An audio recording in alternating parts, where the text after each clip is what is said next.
is a very beautiful thing to be celebrated. Sharing and then having somebody else get credit for it. See, that's what the issue is. The issue is I've done my homework, and you're going to copy it, and the teacher's going to praise you for doing the homework. That's what cultural appropriation is. Okay, well, Will Witt is a former Prager University personality and current editor-in-chief at the Florida Standard. He joins us virtually. Will, what prompted you to make that video? Well, really, I made that video to prove anti-white ivory tower professors like the one in your studio wrong. I mean, this video and the others that I've made like it with Native Americans, with Mexicans, with the Chinese you just watched are irrefutable evidence that people like that professor are exactly wrong on cultural appropriation. And if we want to go back and we want to talk about the hairstyles and things, just bringing this up, I mean, I've seen people get offended by braids and say, oh, you know, braids are a black people thing and white people can't wear braids. It's called a Dutch braid. It was from back in Nordic times, old Nordic times, with white people, with Vikings, would wear braids, yet people want to come and claim that it's some part of their culture now. No, you can't claim that something is just a part of your culture either. It's for people to share and celebrate and use so you can actually have a society that is cohesive and works together as a melting pot, not all these different groups that can't work together because everyone's so offended. The only people who are actually offended by cultural appropriation don't really have anything else of meaning going on in their lives, it seems. Well, that's rich. Yeah. You say people who get offended by cultural appropriation are people mostly not from that culture. Has that been your experience, whatever the culture was? Oh, most definitely. I mean, one of the most important videos that I ever did with PragerU is when I went to the Navajo Indian Reservation in Window Rock, Arizona. And all of these Navajos that I talked to didn't want other people to get offended for them on their behalf. They wanted to feel responsible for their own culture. They didn't want someone coming in, for lack of a better word, white knighting them and saying, hey, we need to come here and save you. You know, all these people wearing headdresses and things or a feather in their hair, we need to come and save you. They didn't want that. They wanted people to come and say Geronimo. They wanted planes named the Apache helicopter. They wanted the Washington Redskins as their sports team to celebrate their culture. They didn't want other people getting offended on their behalf. It's a thing created by elitist white people who don't really ever talk to these people in these cultures. Now, ladies and gentlemen of the jury, Will Witt broke that down beautifully. Okay? He 100% broke that down beautifully. Man, let me tell y'all something. This is the reason why y'all guy went viral. This is why I went viral, because at that school board meeting, what Will Witt just said right there is exactly why I exploded on all those white people in there. Not all of them were not all of them were speaking like, no, not all the white people that were there. Not all of them were a part of this whole CRT BS, right? Not all of them there. It was almost like I would say 60% were, 40% weren't. The reason why is you heard what Will Witt just said at the end right there. We don't need nobody speaking on our behalf. And so that's why I exploded. Most of y'all, if you don't know it, that's why I went viral. I went viral for speaking out against CRT, like started a whole snowball of parents speaking out at school board meetings because people felt inspired. I'm still getting letters to this day, still getting emails to this day of people just saying thank you for the inspiration. I stood up at a school board meeting. People are showing me videos of them speaking up at a school board meeting. The reason why is because of that right there. He said these elitist white people are going around trying to speak on behalf of a culture that this culture is saying we don't need you to do that for us. What are you doing? That's exactly why I did what I did when I turned around to all of them and said, you telling me one of y'all white folks kept me from doing? I mean, I went off on these folks, y'all, because that's exactly what they are doing. Now, as far as a lot of these comments that were made in here, ladies and gentlemen, some of y'all are not going to like this, but you're just going to have to deal with it. But y'all know, like what I like to do. I like to break videos down and dissect them. I like to break videos down and dissect them when it comes to this stupid, crazy so-called cultural appropriation. Now, I'm going to try something here real quick, okay? I'm going to try something else different right here. I want to know, when I play this video again, I want to know if you guys can hear it really good. If you can't hear it really good, please let me know, because I want to make sure that everybody is in on this. I don't want to leave anybody out, okay? So I'm going to try to play the video again, the first maybe 10 seconds, and let me know if y'all can hear it really loud. If you can't hear it loud, I'm going to jump on to something else, okay? So give me a quick second right here. Let's try this again.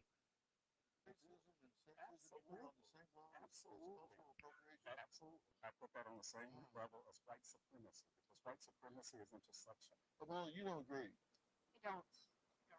Not only is it somewhat a waste of time, but it's nearly impossible. There are hundreds of ways that one could appropriate. Okay, thank y'all. Thank y'all. Okay, I got y'all. Okay, so we getting ready to do this. Okay, I know what I'm gonna do here. Okay, give me one good second. I know what I can do. Okay, so be ready to have your ears blasted out because I'm about to go back into this video. We about to roll into this video. I'm gonna add myself to it like that. And I'm getting ready to let you guys be able to hear this as well, okay? So I'm getting ready to dissect this video, as I mentioned before. So if you're one of those people that hate when people pause, this is not going to be for you. I played the video in its entirety, and we getting ready to roll through this, okay? So here we go. Let's start this off. Racism and sexism, you put it on the same level as cultural appropriation? Absolutely. I put that on the same level as white supremacy, because white supremacy is intersectional. Well, you don't agree. I don't. No. Not only is it somewhat a waste of time, but it's nearly impossible. There are hundreds of ways that one could appropriate somebody else's culture or their livelihood. And to expect any one human being to keep on top of that throughout their entire life, I think, is an unrealistic ask. And I think imitation is a form of flattery. I appreciate my food by eating it. I appreciate the hair that I wear by wearing it, by putting on the clothes that I wear. And every single item around us in this room could probably be attributed to a certain culture. Do we have to constantly worry about what culture we gain things from? Kim Kardashian is part Armenian. Is it okay for her to wear cornrows? I personally think that it depends on what boundaries that culture has set. So First of all, let me go ahead and pause the video. You guys heard the first half of that, right? Most of y'all heard the first half of that. Let me go ahead and jump in here on something right here with this girl getting ready to talk about. First of all, this is what ticks me off about a lot of people that want to jump on this bandwagon, especially when they try to get somebody in there like this so-called black professor. This black professor. He said he equivalates, I guess, this cultural appropriation to white supremacy. This is why I keep telling people that just because somebody has PhD, MD, PT, PTA, I don't care what the accolades are or the titles are. It does not mean that these people are the brightest people out there. It does not. I don't know how we arrived in society where we got to a point where just because somebody have a title behind their name, that means that they are smarter than you or better than you in some shape, form, or fashion. I told you I'm just waking up, getting all this stuff out my throat. So anyway, these are the type of people that are at these colleges right now. They do this thing where because they got these accolades, titles behind their name is supposed to make them smarter or better than you, or they know more than you. No, they don't. A lot of people that we actually love did not have degrees. Like people way back in the day, y'all know about Newton's law and all that. You know about that, right? You know about artists like Van Gogh. You know about people that played instruments like Beethoven or Jean Bach. You know about these people. These people were talented.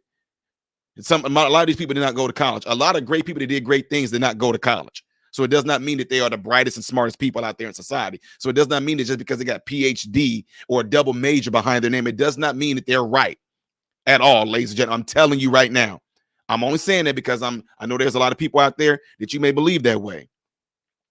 Ladies and gentlemen, don't forget to hit that like button so this video can be circulated within the YouTube algorithm. But what I want to go ahead and jump in on is this. How in the world, first of all, can they sit there and say that a person wearing cornrows is a thing that is supposed to be a black culture? How can you say that? You cannot say that.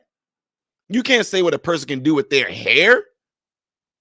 Ladies and gentlemen of the jury that's listening to this, I want y'all to pay attention real quick to what this black girl is getting ready to say, okay?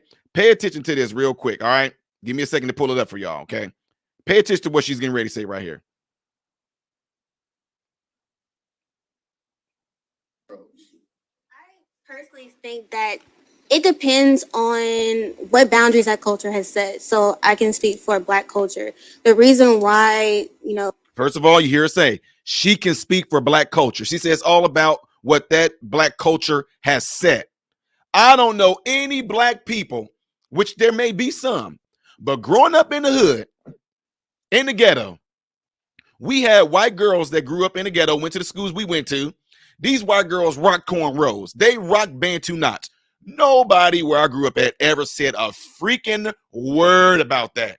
This stuff that y'all hear right now, it's all starting to become something new. They're doing this to set up the generation that is coming up right now to teach them to culturally appropriate something. Otherwise, people like us, we didn't pay attention because we all was one family. We all was of the same group. We all were of the same culture. White people that grew up around us rocked braids. White people even had their hair. We had one boy named, look, Robert, I'm sorry, bro. We had a white boy named Robert Ryan.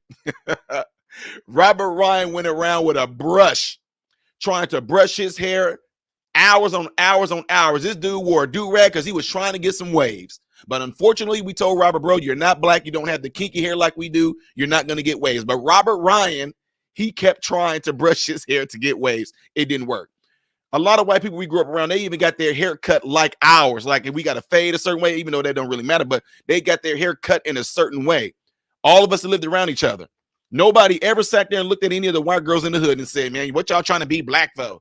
Nobody did that. It was all part of a culture. So to sit there and try to attribute braids to black people only is absolutely 100% misleading. Because why? We're not the only ones that can braid our hair. Not only that, there are tribes in Africa where the black people don't even have hair. They don't even have hair.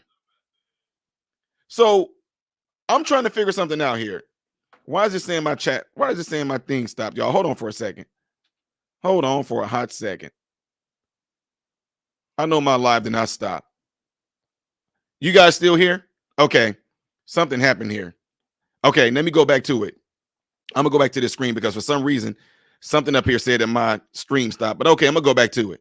So there are black African tribes, right?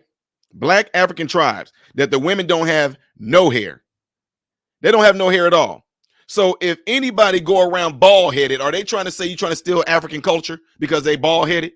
I know of people that got them big old hoops in their ears. And then when they try to say, well, now y'all trying to be black too, you trying to steal something and make it your own.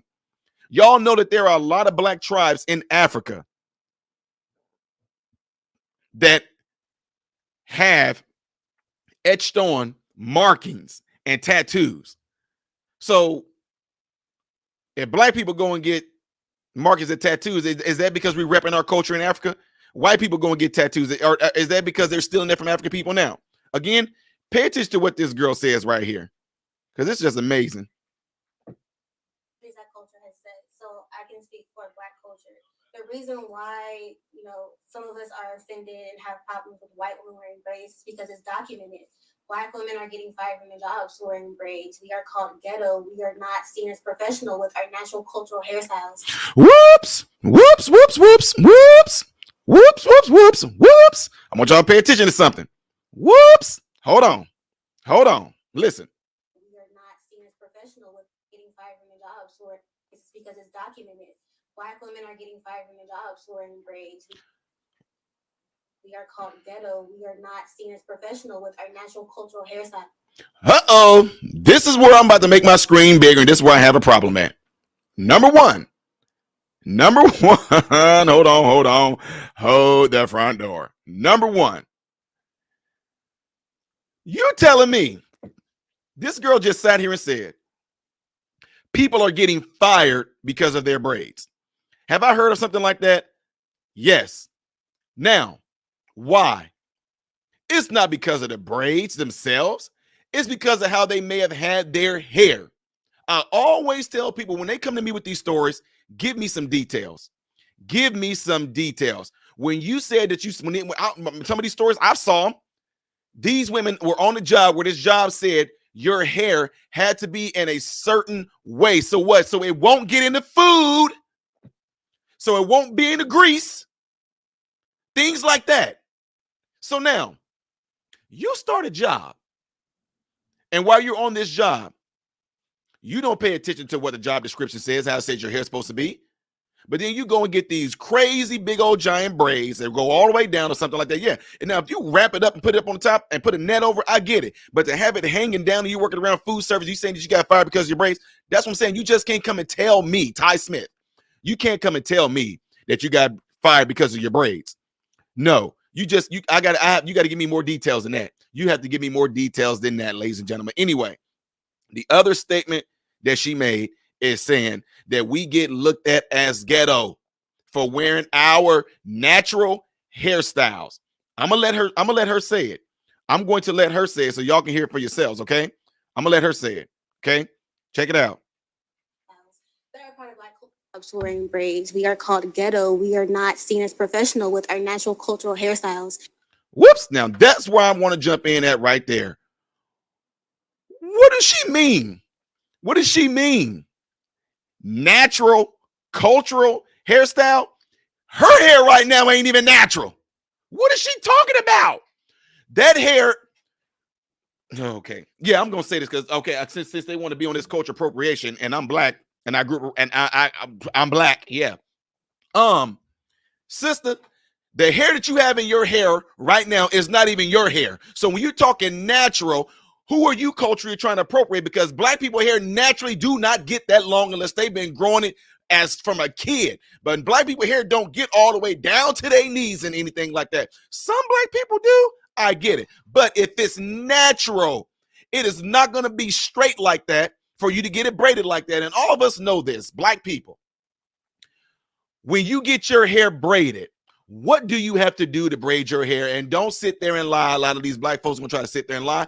Your hair has to be in a certain type of texture, which means you have to put a hot comb to it to straighten it, or you have to have a relaxer in your hair, which we all know a relaxer makes your hair straight. Like what race of people? White people. Oh, black folks. Any of you go out there and get your hair relaxed, you don't need to do that because you are not natural. You are stealing white people's culture from them by straightening your hair, black people. Because no, black folks, your hair ain't straight like that. No, if you're mixed, I get it.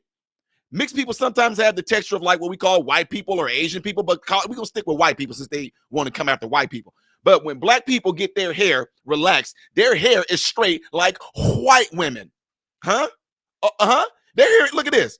Look, this right here, that's natural right there. That's nigga hair. That's C. I got C3, C4. I know some of y'all don't know what that means. That's the type of texture. My hair is kinky as all get up. You cannot get your hair braided like the girl in this video without that hair being straight. That is not no braided black people kinky hair in her head. It's not even her hair.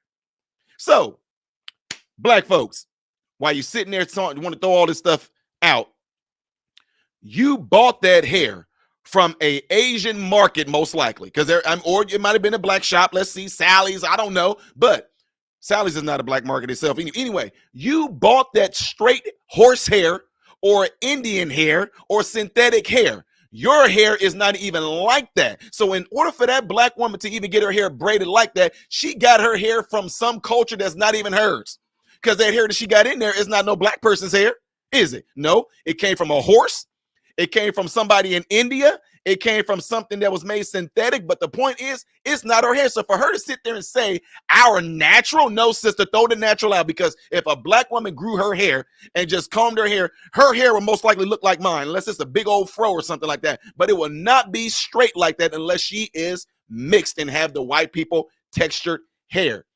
This is what gets me about all this crazy nonsense that they try to push out like that. Right? Now,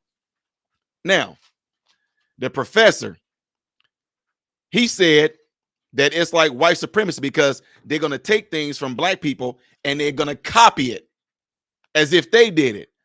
Oh, you mean like how they made Little Mermaid black?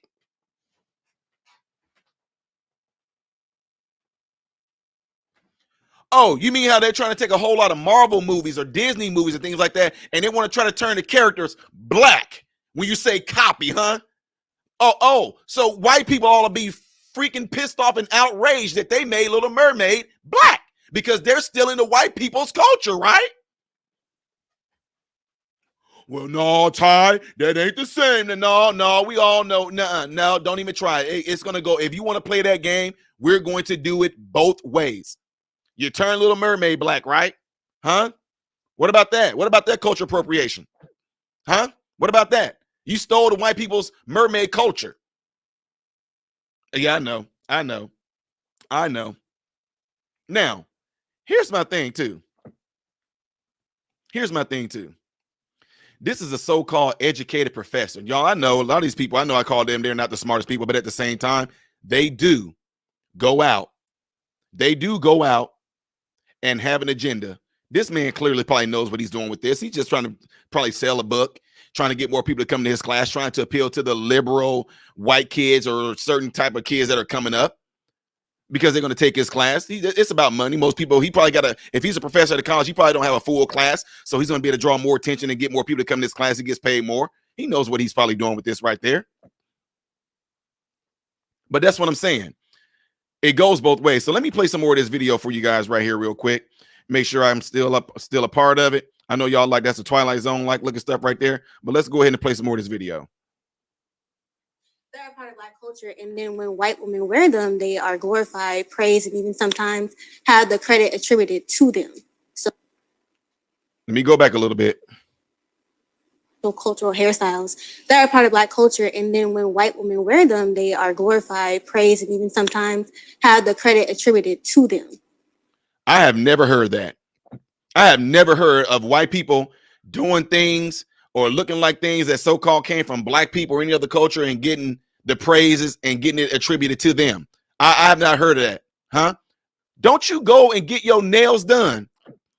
You go to a most likely Asian place and get your nails done. So what if you walk in there and the Asian people say, "Oh, I'm sorry, I cannot do a nail because you're not the right, you're not a right color, you're not a right culture. You're not my culture. We do a nail for only our culture. You leave. You leave now. We no paint a nail for you. Go to own sister. You go to own sister, do a nail for you." What if they did that? Oh, I'm so sorry. You cannot come in here. No, I saw sorry. No, you gotta go get a nail done by a Black person. You can't do it by we don't do a nail, no, because you still a culture. We do a nail for you, no. We don't do your feet either, no. Go get the sister to do your nail for you. You know what I'm saying? What about that? Going to get their nails done, huh? What about that? You go to an Asian person to get your nails done. I don't see you going to no Black nail salons and getting your nails done. Y'all know I'm telling the truth. Am I stereotyping? You can call it what you want to, but y'all know it's the truth. In the hood, in a lot of cities, y'all know good and dang on well. Man, come, I'm about to make my screen bigger again because I'm ranting. Yep. I'm ranting because I like flaming people. You Negroes, white people too, you liberals, any culture. What the heck are y'all doing going to these Chinese restaurants? Huh? Why are you going to Indian restaurants? Huh? Why are you going to any of these places? Why? You have no Black people. You know we got Chinese places in the hood. Them hole in the wall Chinese places be off the chain. You know we do. You know we got y'all. Now look, I'm just telling y'all call them the Arabs. These little convenience stores all around the ghetto and in the hood. These little supermarkets, little liquor stores owned by these people from the Middle East or whatever. You know they're there. Now, whether you come in, I'm sorry, but you will not the right color. Sir, sorry, this is only for my type of people. You cannot come in here, sir. I'm sorry. No, Black people not welcome here. Why? Because you're all the wrong culture. You cannot come into the store. Yes, I understand that my store is in your hood. I understand that we are in your ghetto. I understand we're in your ghetto, but the problem is you'll come in and try to buy from me is disrespecting your culture. You cannot come in here. I'm sorry, sir. You have to go away and make sure you tell all your other Black friends that this store is not for them because this cultural little relationship. What would you do? What would you do? Come on now. What are we talking about here? The whole point, if people knew their history of why we have certain goods, certain services, why we have certain produce, why we're enjoying things like random fruit, like bananas, like exotic fruit, star fruit, jackfruit, watermelons. The reason why we enjoy this stuff because this stuff is being shipped from all over the world. Look on your produce and tell me where it came from. You're going to see things like imported from Brazil. So put that Brazilian watermelon down. you Negro, you white folks, you Asian people, whoever you may be, put it back. If you are not from that country, put it back. Don't eat it. Come on, man. What are we talking about here, man? Anyway, let me get back into this a little bit, folks. Here we go. I told you I was going to pause a lot, so don't get mad at me. Don't forget to hit that like button, ladies and gentlemen. So that discrepancy is where the issue comes into play. If I could respond to that, I think you can speak for yourself as an individual as far as whether or not you are offended by something. But Yep. You can't speak on behalf of the entire Black culture. Nope. There are plenty of Black people who watched what Kim Kardashian did and thought the braids looked absolutely fine. And Absolutely. And I can tell you that with Kim Kardashian braids going all the way down past her knees, that's not Kim Kardashian's hair. Kim Kardashian had something, she had her hair in a weave with other hair to make her hair that long down there. Her hair is not that long. Come on now. So if she's not culture appropriating, because she might be Armenian, but she's probably got that hair from India, or it might be synthetic, or she got it from a horse. So you got all horses going around pissed off. Horses all out there just with picket signs and all this stuff like that, talking about anybody that's sitting there rocking our hair is not culturally appropriating. Horses just going around pissed off because their ponytails got cut off. Their hair got taken off the back of their necks, and Black folks just going around rocking it. And horses going around, look, if you don't speak, then you don't need to be rocking our hair anyway. Let me go on and play this video, folks. And again, I do think imitating is flattery. She didn't step up and say that she's invented the hairstyle. If people attribute that to her, that's something that you do on an individual basis. I feel like it's important to understand the difference between imitating and actually appropriating. So imitating is like, you like my nails, you go do it, you copy it. Imitating, you like my shoes. Wait a minute. She said you like my nails. You gonna copy? Who did your nails? Black girl. See, I told y'all. I know they probably, I look, y'all. I get it. Amala, she is very intelligent, very smart. I get it. That is awesome. What her and Will did on here is awesome. They don't want a personality like mine on there. Because I'd have been like, who did your nails? You talking about who did your nails? You probably got it done at an Asian market. She probably, I did it. You got it done at an Asian market. And again, who did your hair? And what did they use to put in your hair? Matter of fact, it's not even your hair. And then Black people always respond, Black women especially always respond and say, I bought it, it's mine. Anyway, folks, let me keep on playing. I'm sorry, y'all. I'm sorry. Appropriating is when you are copying something of a culture that is not yours. Oh, you mean like Little Mermaid? Hold on. You mean like Little Mermaid? She said it's not yours. You mean like most Disney movies that got all white people in it? Huh? Is that what you're talking about? You mean all these movies that we so enjoyed as kids, we didn't even see color. We didn't even care. All we know is that the music came on and we just knew we was about to be in a magical world. Mickey Mouse, they're going to have black. Mickey Mouse going to be black. Now, one thing I can say, I do understand that Betty Boop was black before they switched her over. I get that. I get it. But anyway, back to the Disney movies. Nobody cared what color these people were. All we know is that we love Cinderella. We love Fox and Hound. We love All Dogs Go to Heaven. We love Land Before Time. We love Snow White and the Seven Dwarfs. What y'all want them to make a Snow Black and the Seven Nigglets? Is that what y'all want? I'm going, my son is really good at drawing all the men. I'll have him do some animation. Tell him I want to make my own story called Snow Black and the Seven Nigglets. Just their names ain't gonna be dopey or nothing like that. It's gonna be pissed off, ghetto, hood nigga, hood rat. That's gonna be. I'm just playing, y'all. Let me stop. Anyway, let me play this on. They're a part of Black culture, and then when white women wear them, they are glorified, praised, and even sometimes have the credit attributed to them. So that discrepancy is where the issue comes into play. If I could respond to that, I think you can speak for yourself as an individual as far as whether or not you are offended by something, but you can't speak on behalf of the entire Black culture. There are plenty of Black people who watched what Kim Kardashian did and thought the braids looked absolutely fine. And again, I do something that you do on an individual basis. I feel like it's important to understand the difference between imitating and actually appropriating. So imitating is like, you like my nails, you go do it, you copy it. Imitating, you like my shoes, buy the same shoes. Sure. Appropriating is when you are copying something of a culture that is not yours, and you are It's inappropriate. You are disrespecting the boundary that that culture has set. If I copied your shoes tomorrow because I like them, would that not be appropriation? I have not set a boundary against you about the shoes I wear. I don't face discrimination or racism because of the shoes that I wear. So if I, as a biracial, half-black woman, go to Kim Kardashian and say, you know what, that's not a boundary that I've set for you. You may wear cornrows. And I am essentially a black person who has told her I don't have that boundary. Is it then wrong for her to wear the Well, braids the next day? That comes into play. You're going to, if you do that, you're going to ignore there's countless documentation. Look how she didn't answer the question. If you do that, you're gonna know the but you know, rock bop bop, rang a dang dang. If you do, there's countless of documentation. Okay, here we go. Of a lot of black women being like discriminated and experiencing racism because of braids. So by doing that, you're kind of just dismissing and ignoring the black women that are struggling with this issue, especially. This is what I have right here. That's the problem I have right there too, ladies and gentlemen. What black woman? What are they struggling with? You telling me you're struggling in life because of your hair? You're struggling because of your hair. This girl said there's been countless documentations proving X, Y, and Z. Can you name one? Can you show one? Right? If not, just say, no, I don't have it on hand. I can't remember off the top of my head. I'll respect that.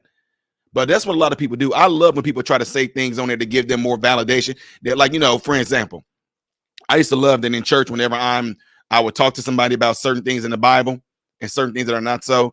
They'll go, because Pastor Wilson said. I'm like, I don't care, because you're trying to throw Pastor Wilson on there to make your statement more right. That's not going to change anything. So when you say, it's been countless of documentation showing, well, if it's countless of them, can you give me one?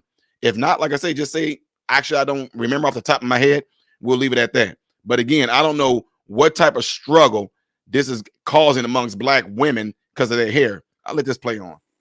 Because you have to think, Kim Kardashian has an extremely large platform. Mm-hmm. So what she does, her fans see as law and see as she can do no wrong. Kim Kardashian is part. The fact that we can share styles and clothing and food is a very beautiful thing to be celebrated. Yes, but sharing and then having somebody else get credit for it. See, there you go. He says sharing, but have somebody else getting credit for is the problem. What is he talking about? What the issue is. The issue is I've done my homework and you're going to copy it and the teacher's going to praise you for doing the homework. That's what cultural appropriation is. You mean like Little Mermaid?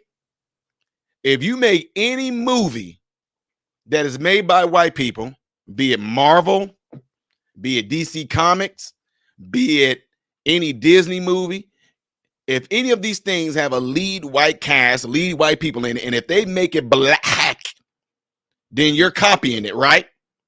Huh? Isn't that what you're doing? Isn't that exactly what Little Mermaid is doing? Give me a second here. Let me ask my son a question. Boy, what was the name of that?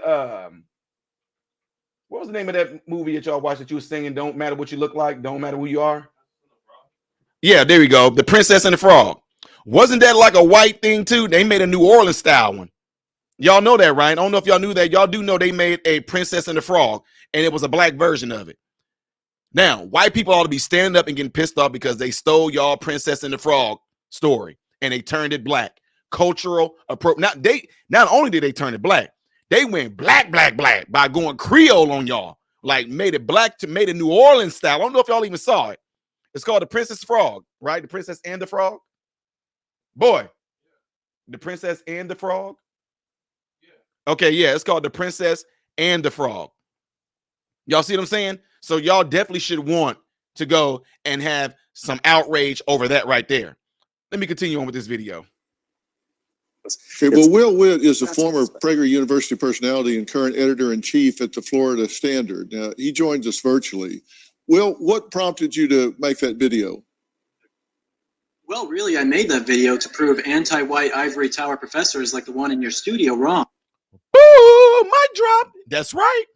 I mean, this video and the others that I've made like it with Native Americans, with Mexicans, with the Chinese you just watched are irrefutable evidence that people like that professor are exactly wrong on cultural appropriation. And if we want to go back and we want to talk about the hairstyles and things, just bringing this up, I mean, I've seen people get offended by braids and say, oh, you know, braids are a black people thing and white people can't wear braids. It's called a Dutch braid. It was from back in Nordic times, old Nordic times with white people, with Vikings. And that's what I like about it. See, look, ladies and gentlemen, a lot of times what people would do a lot, like you see this professor doing right here, when they're getting facts thrown at them, it makes them uncomfortable. They do one or two things. They would try to yell and over talk you by yelling, right? They would make threats at you because they know that you're hitting them with them facts. One thing they would do also as well, they will laugh in such a way to almost make them want to appear condescending to you. They do that because they know they're getting their butt chewed. They're getting it handed to them with facts. So that's how I respond. Oh, you just don't know. Oh my God. Oh, little white boy. That's what they do. They try to laugh to make it seem like you don't know what you're talking about or you stupid. You know what I'm saying? But what it is that they know that Will Witt is hitting them with those facts, and it don't feel good. It makes them uncomfortable. Let's continue on. Old Nordic times with white people, with Vikings, would wear braids, yet people want to come and claim that it's some part of their culture now. No, you can't claim that something is just a part of your culture either. It's for people to share and celebrate and use so you can actually have a society that is cohesive and works together as a melting pot, not all these different groups that can't work together because everyone's so offended. The only people who are actually offended by cultural appropriation don't really have anything else of meaning going on in their lives, it seems. And the reason why I agree with him on this is because let's just take the cultural thing out of him. When he said they don't have nothing else going on in their lives, the reason why I agree with him, because individuals that I have encountered, when I ask them what do they do, and they tell me their job, but I'm like, okay, I'm not talking about your job, your social life. You will find out they don't. There are a lot of people who don't have nothing going on in their life to the extent to where they go around and they look for some reason to be offended. And the reason why they do this is because by putting themselves out there, by allowing themselves and wanting to be offended, it gives them something called attention. When they get attention, whether it's negative or positive, they don't care because they have attention. And the reason why they want that attention is because they don't have a life. And that's the reason why you can say it all you want to. Some people might be different, but most of the time, no, 99.9% of the time, there is no human being that wants to be alone all day, every day. Now, I know some people say, oh, Ty, I got agoraphobia. No, come on now. I'm not going religious on y'all, but I think God knew what he was talking about when he said, it is good for man not to be alone. There are people right now that I deal with on a daily basis that are in hospitals. Better yet, let's just go to nursing homes. These people that are in these nursing homes are some of the most depressed, saddened people out there. Some of them, if they weren't on a watch, they would try to kill themselves because they cannot stand being lonely. They will want you to come in there and just tell them about what you and your family did over the weekend. They want you to tell them, what are you planning on doing today? They want details. Like they want details of what you plan to do when you get off of work, because they have to have some shape, form, or fashion of feeling like they are a part of something. They want to know where you're going. What are you planning on doing? What are you and your family going to eat? And when you do eat it, when you come back to work the next day, can you tell them how it tasted? Can you tell them something? Why? They are so lonely. We have some residents before. When they get done with therapy, some of these residents wait about 2 weeks, and they will purposely slide out of the bed and say that their leg hurt so they can get put back on physical therapy. Because when they back on physical therapy, they know that they're spending 30 minutes to 55 minutes with a therapist, but they're getting that attention. They're getting that social interaction. The reason I'm telling you guys this is because of that. There are individuals who are out there that have the freedom to go and be a part of any organization that they want to. But what they would rather do is create scenarios that will draw attention to them. Most people who are taking care of business, taking care of their life, they don't care about the attention. Y'all, this is so funny. I'm not a person that seeks attention, but I do what I do because I love it. And the thing that I do that I love, it draws attention, but that's not my intentions at all. I can care less, because what I do helps people. When I go and talk at certain community centers, I'm there to help those individuals. And I understand this so much because I've seen the same thing with my Lord Jesus Christ. Jesus went and helped people. Now, the reason why Jesus became famous, why? Is because those people that he helped, they went out and told other people, hey, this Jesus guy, what I'm saying? No, I'm not nowhere. Don't even compare me to him. But what I am saying is this. People know that I am a dude that when y'all know me, some of y'all met me over this past weekend, over this past week. Some of y'all ran into y'all. I ran into y'all at garage sales. I ran into y'all in the parking lot of Lowe's. We had a great conversation, didn't we? Some of y'all, I talked to y'all about the medical condition you had going on. We had a great conversation, didn't we? I was sitting there being concerned about your condition just like I'm doing right now. Now, it's not my fault that those individual people will go out and say, hey, man, that Ty Smith dude, he got a YouTube channel, that guy. And then people make you famous. People make you a celebrity, not me. I don't seek the attention. My thing in my heart that I always have in there is I love helping people. I love advising people because I want the best for everybody that I possibly can. No, I know I'm not going to be able to help everybody. But my point in saying all that is I do it is because I love what I do. Now, the attention that it brings, that's not mine. I don't do that. You guys do that. You guys tell people about this channel, right? You guys go and tell people about the channel. You guys tell people about them, or if you live where I live, you guys tell them about the facilities that I run, right? That's how this works. But these individuals who go out to seek attention, they look for things. I'm about to look for something to get offended. That's why right now everything is becoming racist. Everything. White supremacy now. If a white person want to, man, my God, white people, oh my God, I hope y'all don't wear nothing that's of Jordan or LeBron James. I hope y'all don't wear nothing of theirs, because if you wear some Jordans and you white, culture appropriation. Anyway, done with that rant right there for right now. Let me move on back to this video right here. Give me a second here.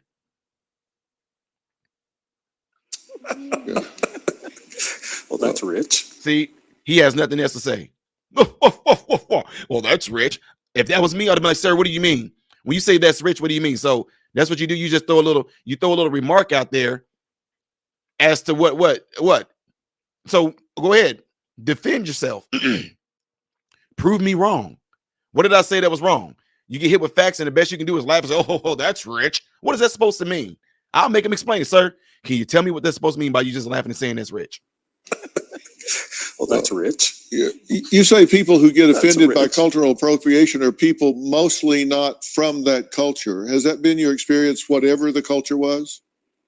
Oh, most definitely. I mean, one of the most important videos that I ever did with PragerU is when I went to the Navajo Indian Reservation in Window Rock, Arizona. And all of these Navajos that I talked to didn't want other people to get offended for them on their behalf. They wanted to feel responsible for their own culture. They didn't want someone coming in, for lack of a better word, white knighting them and saying, hey, we need to come here and save you. You know, all these people wearing headdresses and things or a feather in their hair, we need to come and save you. They didn't want that. They wanted people to come and say Geronimo. They wanted planes named the Apache helicopter. They wanted the Washington Redskins as their sports team to celebrate their culture. They didn't want other people getting offended on their behalf. It's a thing created by elitist white people who don't really ever talk to these people in these cultures. Bam. Just like that. Absolutely 100% love this. I would have loved to have been in on this conversation, but y'all know what people do when they seek you out. They'll want you to come onto their show, which I told y'all before. Y'all remember when I told y'all that whenever I talked about CRT and all that, and when I went on Fox News and I said slavery initially never was about race, D.L. Hughley said something about me. Steve Harvey said something about me. Taraji P. Henson said something about me. We reached out to them. They told me that was almost over a year ago. I thought I was supposed to, D.L. Hughley, I thought I was supposed to be on y'all show. Steve Harvey, I thought I was supposed to come on whatever it's called, the Breakfast Club. I thought y'all were going to invite me to come on there and talk. They not going to do that, folks. I'm not trying to be funny. I'm not trying to be mean. One thing that a lot of people do not like, they do not want somebody that's, number one, flat out masculine, alpha, not scared, bold, and will tell you the truth. They don't want that because they know that one thing that I am, I'm real. They can tell by my stories, how I don't stutter over my stories, that I came from the hood, that I came from the ghetto, right? And they know that when I come in there, I'm not going to go on there and just be like, well, see what it is, DL, is that you guys have to understand. See, when slavery first started, no, I'm going to flat out give it to them raw, just like I talk like right now. Tao says, you are a wonderful human. Thank you for the super chat. Really, really, really appreciate that. T. Lee says, okay, Ty, I love your work. Agoraphobia is nothing to shrug off. I became agoraphobic due to abuse and trauma. I have fought for 5 years to overcome it. I turned to God, baptized in 2020, still fighting. Completely understand that, but at the same time, I've talked to individuals just like you who suffer from agoraphobia, and guess what? When we have these conversations, I let them know you are blaming everybody else for something that individual or individuals did to you. So don't let the enemy trick you. I get it. The enemy will feed your mind off that stuff. Okay? The enemy will completely feed your mind off of that stuff. Now, I talk about this stuff openly. As a child, certain babysitters, female babysitters, they molested me and my brothers. They did. Okay? Now, what if I was to take that and say, I'm not going to go out. I don't want to be around any females, which 90% of all female teachers are teachers. 90% of people in the healthcare field, not 90 was, a great amount of people in the healthcare field are women. A great amount of people in the social work area are women. So I could have fed into those thoughts that came into my head and say, you know what, you don't want to be around women because it was a woman or women that did this to you. You know, if I keep on feeding that, then my mind will be able to create imaginations and scenarios that make me think that all women were out there to get me. All women were out there trying to have some type of sexual thing or have me do some type of sexual favor to them. I could have played into that, right? So what I'm saying therefore is this. I get it. But what I don't like to do, don't sit there and feed it. If you continuously feed the agoraphobia because of something that an individual did to you that abused you, then of course you're never going to break out of that. So you said that you turn to God, right? So if you turn to God, then you need to keep your focus on him. I'm going to give you a little bit of a scenario here. You read, if you know in the Bible, everybody know the story about when Jesus was walking on the water and he told Peter asked, can I come out? Jesus said, yes. Peter came out. Peter started walking on the water. But what happened to Peter? Peter started looking what was going on around him. He started focusing on the waves. They were already in a storm. See what I'm saying? What happened to you was already your storm, right? But you said you turned to God. And then you just said right down here, you said, I fought for 5 years. And you said, I turned to God and you're still fighting. What happened when Peter started looking around him? Peter began to sink in the water. He began to fight, like what you just said, still fighting. He began to fight. And then guess what he said? He said, Lord, save me. What did Jesus do? Jesus grabbed his hand and pulled him up. What happened? Peter started focusing on what was going on around him instead of keeping his eye on Jesus. So what am I saying that for? Make sure that your focus is not on your agoraphobia versus your focus being on God. Keep your focus on God and don't pay attention to all the agoraphobic type thoughts that are trying to come to you. You do that, I guarantee you won't have no problem with it. Matter of fact, won't you face off on the devil? Huh? You do this for me. Leave. That's all it takes is for these steps. How did Peter get out of that boat? It took for him to do what? He had to take a step. But what Jesus didn't do, Jesus didn't walk to the boat, pull Peter out the boat and walk to Peter. What did Jesus say? If you want to do it, then you need to come. You need to come. Now, again, if you step out and you start to walk, if you feel yourself sinking, do what Peter did. He called out to him. That's what you need to do. If you feel like the agoraphobia is starting to get to you, put your focus back on God and call out to him. Okay? That's what you need to do right there. I'm telling you, it may seem like it's so hard, but it's not. The enemy wants you to think that it's hard. The enemy wants you to think that it's going to be just it's going to take you a lifetime to overcome it. When simply all it takes is for you to do is to challenge it and step out of it. You have to step out. You cannot let your thoughts feed your mind. You cannot let that fear get to you. You simply have to step out and go do it. Don't think, don't this, don't, just look, don't even let the thoughts come. Just no, just walk. Just go out and do it. Go out and do it. That's it. But the minute even me telling you this right now, you already got thoughts in there saying, well, no, it's not that simple. Well, no, see what I'm saying? The enemy is already ready playing games on your mind right now. The minute I just encourage you to step out and just leave your house right now, just go and take a walk and speak to people that you see. The enemy is going to instantly come in your mind and say, no, don't do that because you don't know. You don't know. Oh, no. See, no. Well, I don't know, man. You know, I'm trying to. It's going to take work. No, it's not. It's just going to take for you to step out and do it. That's it. It's that simple. When all times, for some people, see that's the enemy speaking in your mind, giving you these excuses. Well, Ty, it's not that easy for some people to try, but I see everybody is not like, see, that's the enemy. The enemy is feeding. I'm telling you right now, get off the computer right now and leave. Like, leave. I'm serious. I'm telling you right now on this feed, leave out right now and go take a walk. I don't know if you at work. I mean, it's Sunday. It's a beautiful day. Go take a walk. If you got to go to the grocery store, go to the grocery store right now and walk around. Speak to at least 10 people. Hey, how you doing? It's a beautiful day, isn't it? You do that because it's you that's trying to get over it. These people are not out to get you, but the devil going to have you thinking that. Your mind is going to have you thinking that to keep you entrapped, right?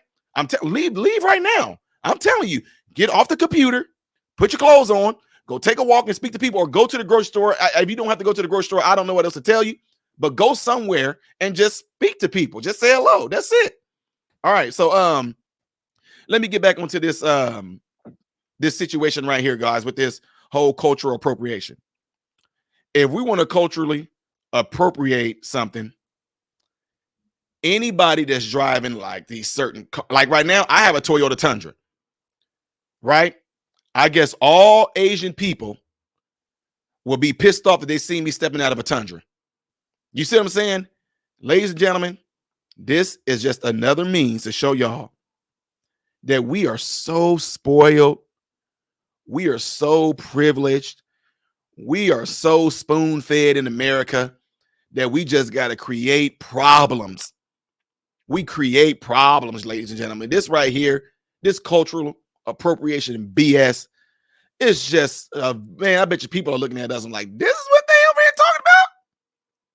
Like, this is what they fighting over? White people can't wear braids because it's disrespect to the black people? Again, if there are white people out, matter of fact, black people, and what we 80% in the NBA, tell me, black people, are you respecting cultural appropriation because black people play basketball? Because you know you didn't invent it, right?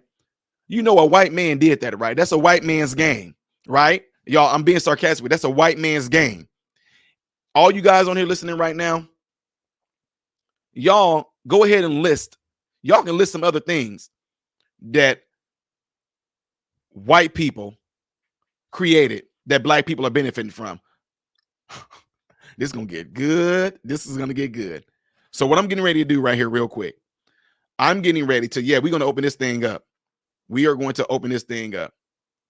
I'm getting ready to give you guys the link. Okay. And y'all can come on here and join. Okay. Here is the link to come on. There it is. Okay.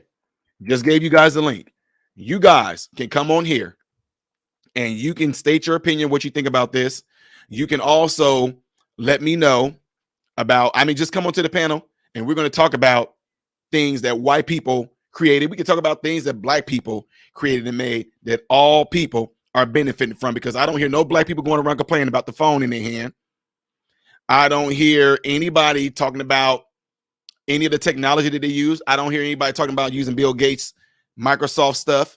I don't hear anybody talking about this camera that I'm talking to you guys from, this microphone, this computer that some white person probably made or some Asian person made. I don't hear anybody talking about airplanes or anything that they fly on, any private jets or anything like that. I don't hear any of them talking about that as far as cultural appropriation go. Ladies and gentlemen, like I said, the fact that we are here talking about this is absolutely ridiculous. I'm going to bring on Mr. Charles Wallingford. Mr. Charles, how you doing, sir? Well, okay, can you hear me? Yes, sir. I can hear you. I'm gonna make sure everybody else can too, though. Everybody else, can y'all hear Mr. Charles? You can go ahead and go right into it, Charles. I left a comment in your section on the side there. And what is American food? What American nachos, tacos, pizza, we French toast. We're not going to be able to eat spaghetti. There's nothing more. Every family in the United States eats spaghetti. We won't be able to eat if we go with this cultural appropriation thing. And it's only a certain, if you go to a certain, if I go to Mexico right now and I buy a sombrero, do you think they're mad at me for buying it? No, they want me to wear it. They want me to have it. They please buy my sombrero. But then you'll have some other person, if I go to a college campus and wear it, they're gonna be mad at me. And what, like, I mean, I'm thinking about, I'm just thinking about, I see things in your background there. I see, you wearing a shirt, man. I mean, who made your shirt? I mean, I guess for cultural appropriation, I guess if they're talking about Africa, I mean, which tribe are we talking about? So should we be running around going butt naked? Well, it could I'm be saying. anything. It could be anything, everywhere, anything you do. I think everything is somebody else's culture because it's our culture. We're supposed to do this because it's America. And Especially in America, we're the only people doing it, and we're the ones who should be doing it more than anybody else. absolutely, it's like, that's one of the things I think that people just don't even think about, man. Like what you just said, Derek. Can you imagine being in a country where you are only set to eat just a certain food? You know what I mean? Like what you just named off, all those things, the cheeseburgers, the hot dogs, the pizza, the spaghetti, all this stuff that we can do in America. But then there's some countries where they're just set to just a certain particular type of food. They don't have all this what we have.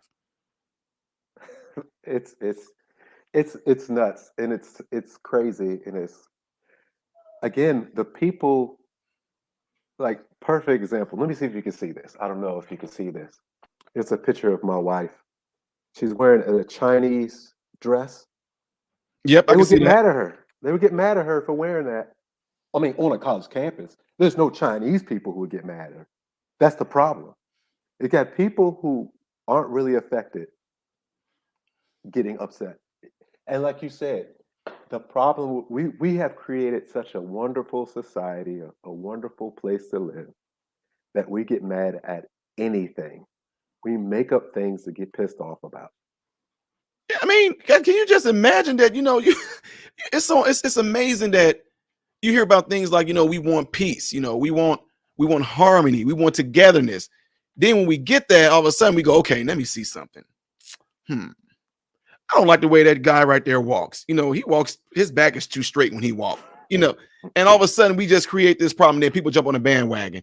And, even just from this video, did you see the video I just played right there with Oh, I missed Will? it. I just came on. Oh man, hold on. Give me a second. Yeah, I want you to see this.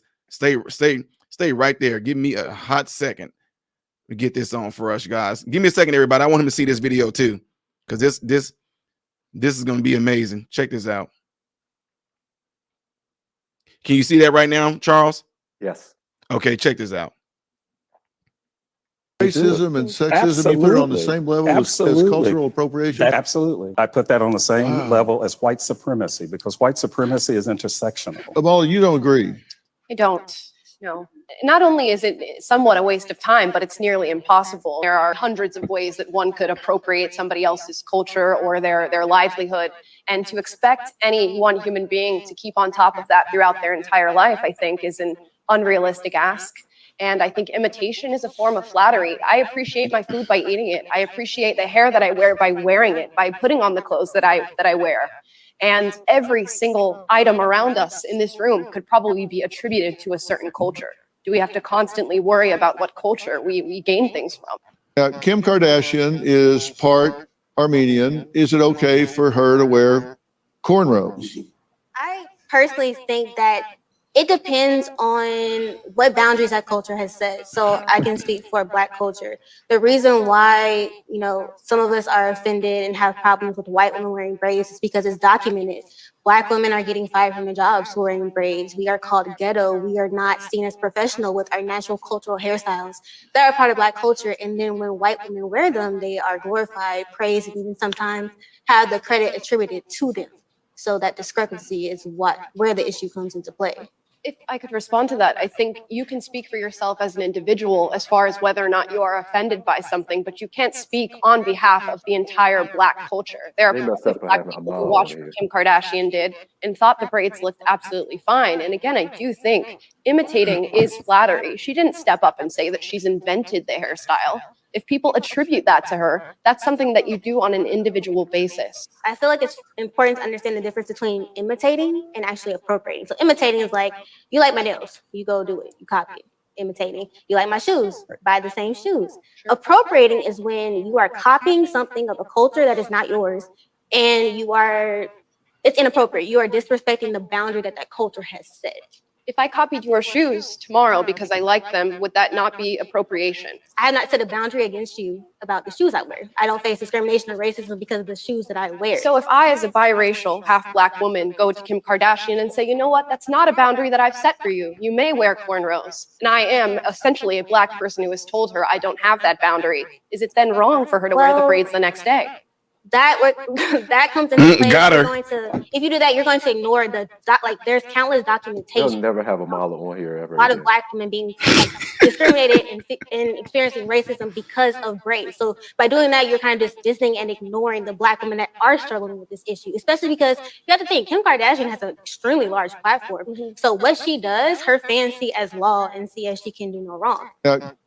Now, I'll go ahead and pause it right there for right now, Charles, and I'll let you go ahead and jump in and tell me what you think thus far. If there's any part in here that you would like me to go and play back, I can for sure go ahead and play it back. But yeah, It's almost disgusting, because why do you think you have the right to make that call? And what makes you think you started that trend? Because it's a trend. Braiding is across the damn world. And then the second thing, what I was talking about with my wife wearing that dress, the only wearing it because it looks good. What better to say about your culture is how beautiful your culture is that we want to wear something like that. Your culture is beautiful. That's why I'm wearing my hair this way. That's why I'm wearing this dress. That's why I'm wearing this. Or even better is dance. right. You want to know some of the best Latin dancers? They're in Russia. How did it get to that point? Where are the Latin people getting mad at it? Oh, they're not. Right. I wonder why. Because they're not silly and stupid. Yes. Okay, Charles, what do you think about this? Since they said the cultural appropriation, what do you think about cultural appropriation? Okay, if they want to do this, and we know which side it's coming from. What about when Hillary Clinton was like, I got a bottle of hot sauce in my purse? You know what I'm saying? No, what about that? What about when she said, I don't feel no ways tired? I don't see. I don't understand why people didn't see that. I saw them like, what? Nobody's mad at this? Nobody's mad at this. That wasn't a cultural appropriation either. No, that was like a stereotype and a mockery is what that was. Yeah. And that's what I'm saying. It something like this, what you just saw. Now notice this too. And I don't know if you heard this part when I said this. The Black girl said about her hair, about her braids. She said, this is like our natural style and our natural way of wearing our hair, when clearly that is not that Black girl's hair. You know what I mean? That's clearly weave in her hair that she got from a horse, that she got from somebody, because there is, and people don't know this, there is a legit thing in India where a lot of young girls grow up when they hit a certain age, they cut their hair and they sell it because they get a great profit for selling that great silky hair. If that's not cultural appropriation, I don't know what is. You're literally appropriating somebody else's hair on your head. That's not cultural appropriation at all. Oh boy. That's what I'm saying. We're just getting mad just to get mad, and that is the grand scheme. That's the grand plan. They want us to get mad at something else and not pay attention to a more important thing. What's the big thing? And they don't want us to pay attention to our health. Nope. They don't want us to pay attention. Well, you know, that's cultural appropriation too. You know, eating healthy. I don't know if you've seen the video on that too. I wish I had it right now. That eating healthy is racist. I mean, So there's no horse appropriation because they got horse hair in their hair. You know what I mean? Well, I know. That's the sad part. I know doing this thing is profitable. That gentleman that with the dreads that was in that video, he's going to make a profit off of this. Absolutely. He's the real racist. He's the real racist. And a lot of people can't even see that. And then for you know, what if my ancestors and just my family on my dad's side, Jamaican, right? So what if we were to come at him and say, time out. Nuh-uh. You're not supposed to be rocking those dreads, bro. No, you're not Jamaican. Right. You might be a black man, but you're not Jamaican. Because it becomes tribal. I mean, in Jamaica, there's tribe, Maroons, it's a different bunch of tribes in Jamaica. So if they was to sit there and say this to him, like, take the braids out, man. No, you're not Jamaica. What are you gonna say? Well, but I'm black. Yeah, but you're not Jamaican. You know what I'm saying? Yeah. So that's what I'm saying. Like, where did that come from? Where did it come from? And why did you start doing it? Yeah, you start especially doing it because you like the way it looked. Well, right. that person liked the way it looked. Exactly. And what suit is this guy wearing in there? I'm pretty sure it's not a Steve Harvey suit. And even if it was, and the girl that was sitting there with the she said, no, she said also, if you copy my nails. And earlier I was like, well, your nails most likely, I'm just being real, your nails most likely got done by an Asian woman. I'm saying you. Well, long nails is not an African thing. No. That's not an African thing. They don't even have them like that there. Go to Africa and you will not see people. I'm talking about the tribes and everything else that are off in the city. They'll do it, but outside that, the original, no, they won't do it. And let me ask you a question. And this is how, and where this would be a part of cultural appropriation.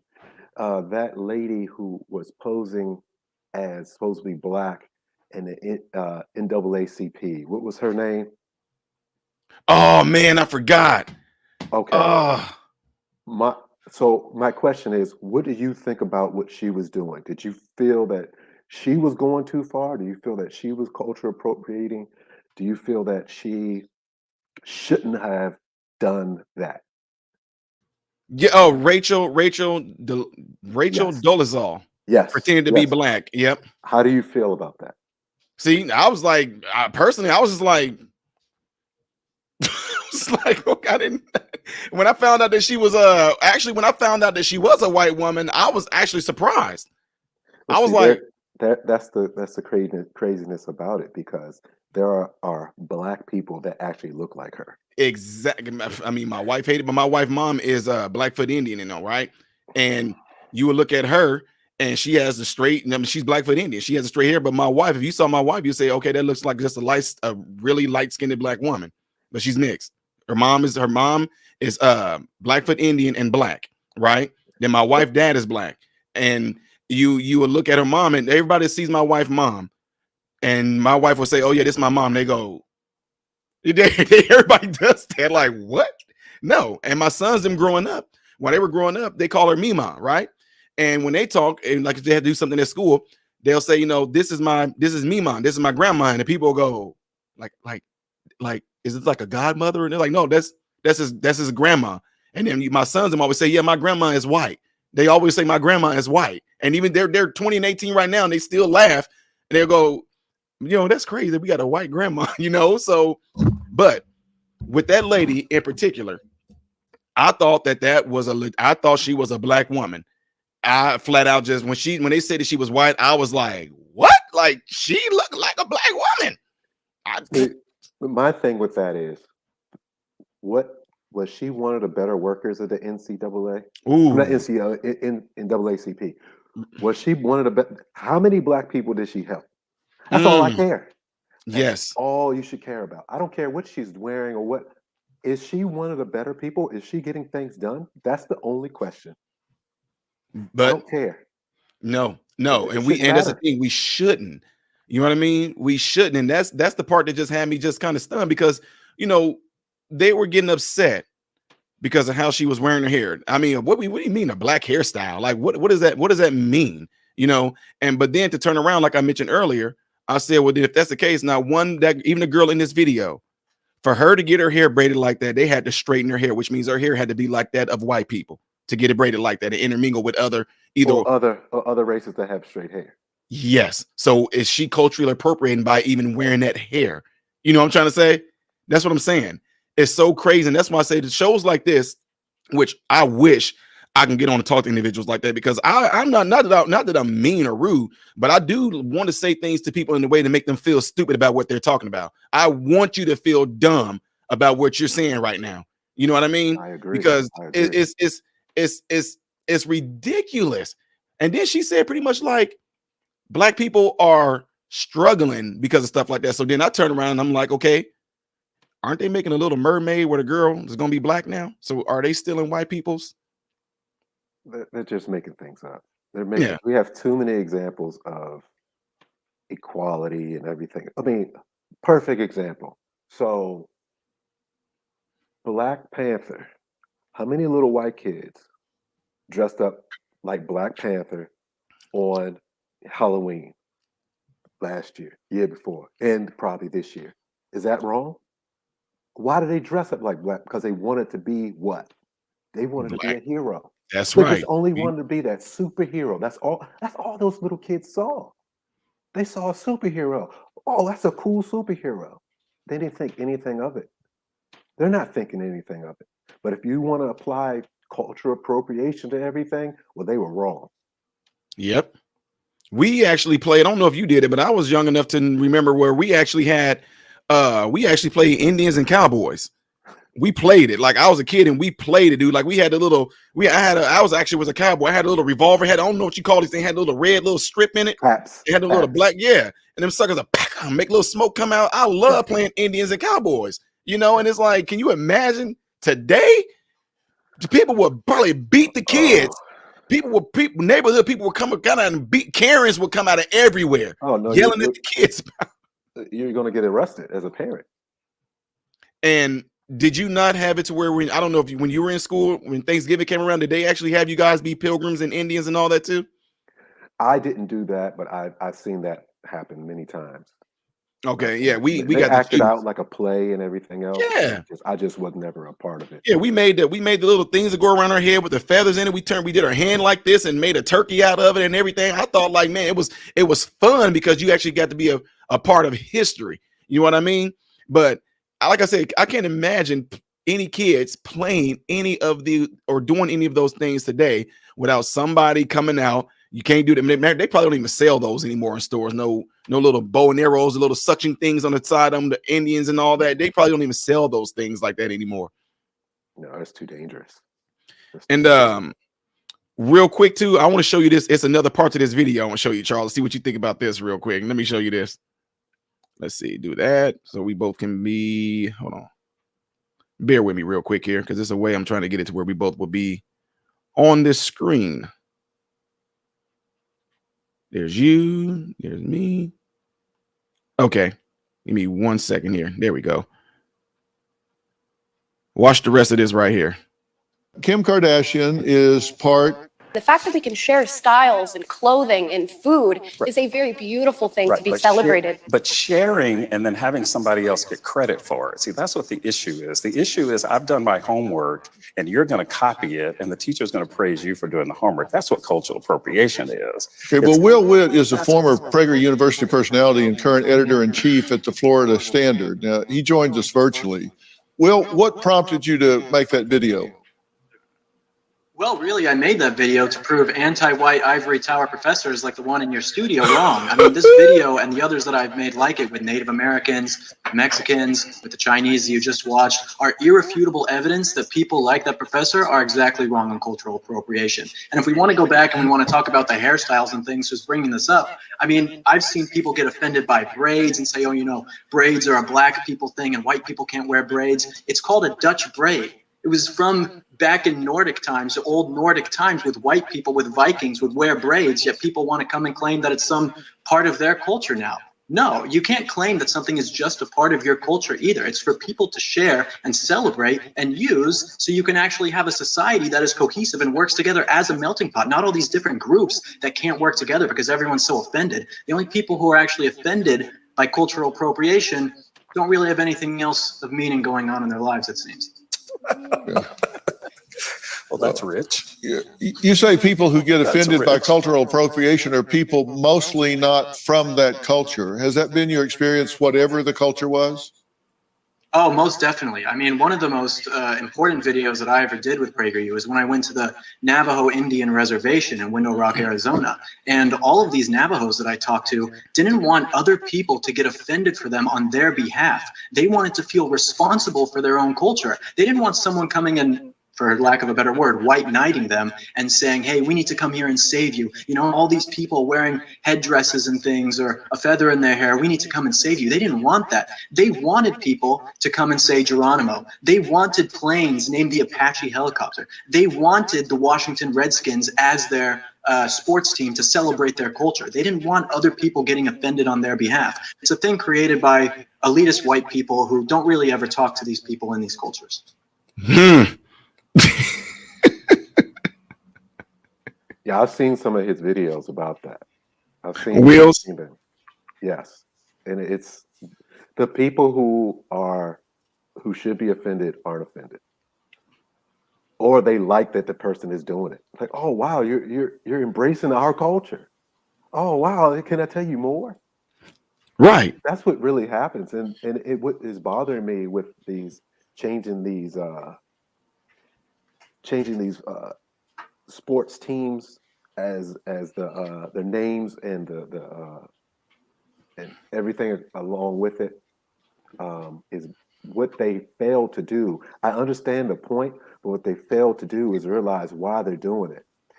These names are supposed to invoke the historical memory or help you understand what came before or whatever. So from where I live in the area, I'm from Maryland, and it's split between the Baltimore Ravens and the former Washington Redskins, now the Commanders. Taking it away from being the Redskins to the Commanders, now the young people won't know anything about those Native Americans. They could have easily changed it to the Powhatans, changed it to the Potomacs, changed it to a name that evokes the memory of those people. They completely cut it out. And when I didn't know what a Seminole was till I started watching college football. That helped me learn about what a Seminole was. I had no idea. So that helped me.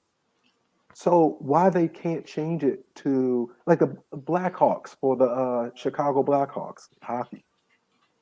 Can't have that, can you? Well, why not change it or have it be something to remember these people by?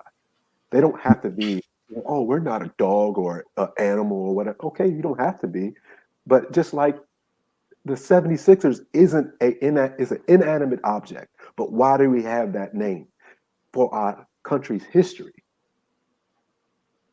But we just run completely away from it and just like we go completely in the wrong direction. I can get like, okay, it shouldn't be Redskins. So change it to something that still pays homage to these people. Right. But they completely throw away that part. It's like, doing that is erasing, like you said, it's erasing their history. Like they took Aunt Jemima face off of the box. You know what I mean? They took that off. And it's like, what? You can say that all you want to, but guess what? They left Quaker up. they didn't take Quaker away. They left that one up there. And it's sad because I actually literally told my wife when that started happening, I literally had my wife go and buy it. I got the box. I'm keeping the box. I'm like literally keeping the box. I told my sons, and this is going to be something that's going to be passed down because whether they might reinsert that back in there again, I do not know. But I kept the box with Aunt Jemima on it because I said that's historical. You know what I mean? Having that black woman's face on there is historical. This woman was, people don't even know. Like you looked it up, Aunt Jemima was selling pancakes during a time where black people weren't supposed to be doing anything like that whatsoever. Her face is on that box. Well, we don't want her to look like the typical, stereotypical. That's what she looked like. You can go back and see the old footage. She looked like the woman on the box. Look at the Quaker dude. You know what I'm saying? So at the same time, history. Yeah, that's what I'm saying. Just absolute people don't. That's what I was trying to tell some of these black folks that are ignorant to it. Y'all know Y'all get all mad. Well, in Egypt, look at all the noses being taken off. But then y'all agree with getting rid of Aunt Jemima completely. I mean, they didn't take the nose off of her and left her face on the box. They completely just took her image completely off of it. So what are you talking about? So being yet, I say it's amazing that right now, with certain situations, you no longer have to be the one to lynch black people or kill black people or erase black people history. You get them into a mindset where you have them do it themselves. Allow them to keep killing each other, allow them to get out of jail, allow no cash bails, allow them to ransack stores and twerk and all that stuff like that. Allow them to agree with us getting rid of their black faces that's going to be on these boxes of business that they had for centuries, that actually is historical to them, something that we should be proud of. It's sad, and it's I even would call it dangerous, because this is how, like, a lot of people say, "Oh, we don't have this. We lost our culture," and we're like, "No, you're destroying our culture." And you can't really lose a culture. You can't. Like every like I put this out to people. Like you can. It's in you too. It's in your DNA too, because every former slave colony or whatever that had slaves and everything else, and no matter where they are, the music today still reflects African roots. Like, for an example, Cuban, Dominican, and Puerto Rican music. The main thing you have is that conga drum. Mm-hmm. Where's that from? Mm-mm-mm. They didn't tell that. No, it's no white person told you this is how you're going to listen to your music. No, we have that same drum way back over there. But as far as cultural appropriation, again, it is simply people making up reasons. Well, that professor is just making up a reason for his class to last longer. Oh wow. He doesn't want anything fixed. When we were talking yesterday, and I asked the lady, what's the answer? What do we do to fix it? She didn't have one. Nothing, no knock on it, but don't identify a problem and have no way to fix it. Right. And he doesn't want to fix it. He just wants to perpetuate it. Get mad about this one, then get mad about that. And look at them, look at what they did. They've been doing this for years, and there is such thing as cultural appropriation, sure, but I know this is not an issue that's a problem right now. No, definitely not in America. I mean, not in America. I mean, we like you mentioned, Will mentioned the melting pot. That's exactly what we are. And there's no way that you're gonna be able to live in America. Like I said, you just can't, because how many times I know where I grew up at, and even like currently now, we always get to talking about food, like on a job. People will say, "Man, have you tried that one Chinese spot over there on Del Mar, dude? They have." Well, I can't eat there. Well, what's wrong? Well, cultural appropriation, Chinese rice, nah. And on top of that, like a lot of people don't even know that the Italians with the spaghetti and everything, but they didn't invent spaghetti. The Chinese people did. You know what I'm saying? So Italian people took that, and they're benefiting from what the Chinese people, and even the Italians know this. They're like, oh no, we're not there. Well, at the same time, then you can't eat any more. You can't eat any more curry. Nope. It's Jamaican, but it didn't come from Jamaica. It came from India. So no more curry for you. No curry oxtails, no curry rice, no curry goat. That's a big staple. Curry goat, can't have that no more. No. That's what I'm saying. It's just, it's a slippery slope. Like, yes. What are you going to eat? You can't eat anything. You can't eat rice. No. I mean, honestly, I don't see no black people eating anything really African. Matter of fact, I've seen, especially in St. Louis, there are African restaurants there. And when they have oh my God, I love this. In St. Louis, we have this thing there actually called the International Food Fest. And the African lines have the shortest lines out of everywhere. I'm telling you, and guess what? And I'm just being honest. If I find this video, I'm gonna show y'all, because my personality, I made fun of it. I said, here we got the African section over there, but the only people you see lined up is white people. I didn't see On this video, my wife's like, don't say that on your channel. I'm like, babe, but look, there's no black people lined up to eat none of the African food. There's none. And my wife's like, don't say that on your channel because people gonna think. I'm like, okay, but I still have this video, and I did this like 4 years ago. Not one black person was lined up to eat in the African people's line. It was white people that were there. So black people didn't even want to try our motherland food. Right. Like, what do they have? So how is that booth? How's that restaurant going to stay in business? It literally is almost the same thing of women's sports, like the WNBA, where everybody's seen the Bill Burr clip. He's talking about how it's women who failed the WNBA. So if we go to a cultural appropriation, how is that African restaurant supposed to stay in business if we can't rely on black people wanting to go to that restaurant? Right. I mean, you know, the cornrows and all that stuff like that, you know, it came from Africa. That's us. That food those people were serving from the African place came from Africa too, but I don't see no black people over there in line.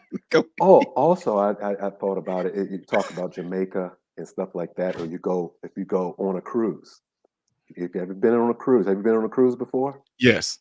Okay. You go to the beach. What's the first thing they ask those women? Want your hair braided? Yeah, hair braided? White people and all, they do not. What?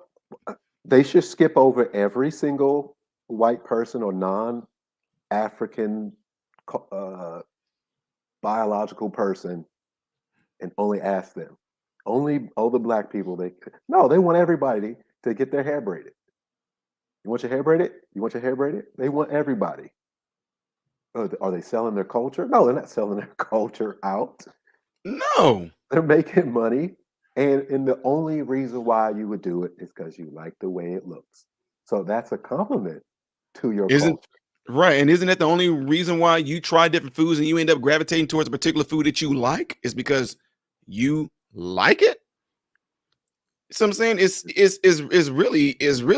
really simple, man. I mean, to me, I just look at this and like, folks really ain't buying this BS. I think, like you said earlier, it's just a means of that man getting money to his class. I mean, he might have had a class where he has a low amount of students that actually even sign up for whatever class he may teach, but because they know that they're setting this next generation up for really the soft, entitled, brainless, easily offended generation of kids coming up, his class probably going to be full off of people that's coming in there just for that. It's like a come together kumbaya thing. It's not really about learning anything. It's about coming in there so they can feel good about themselves.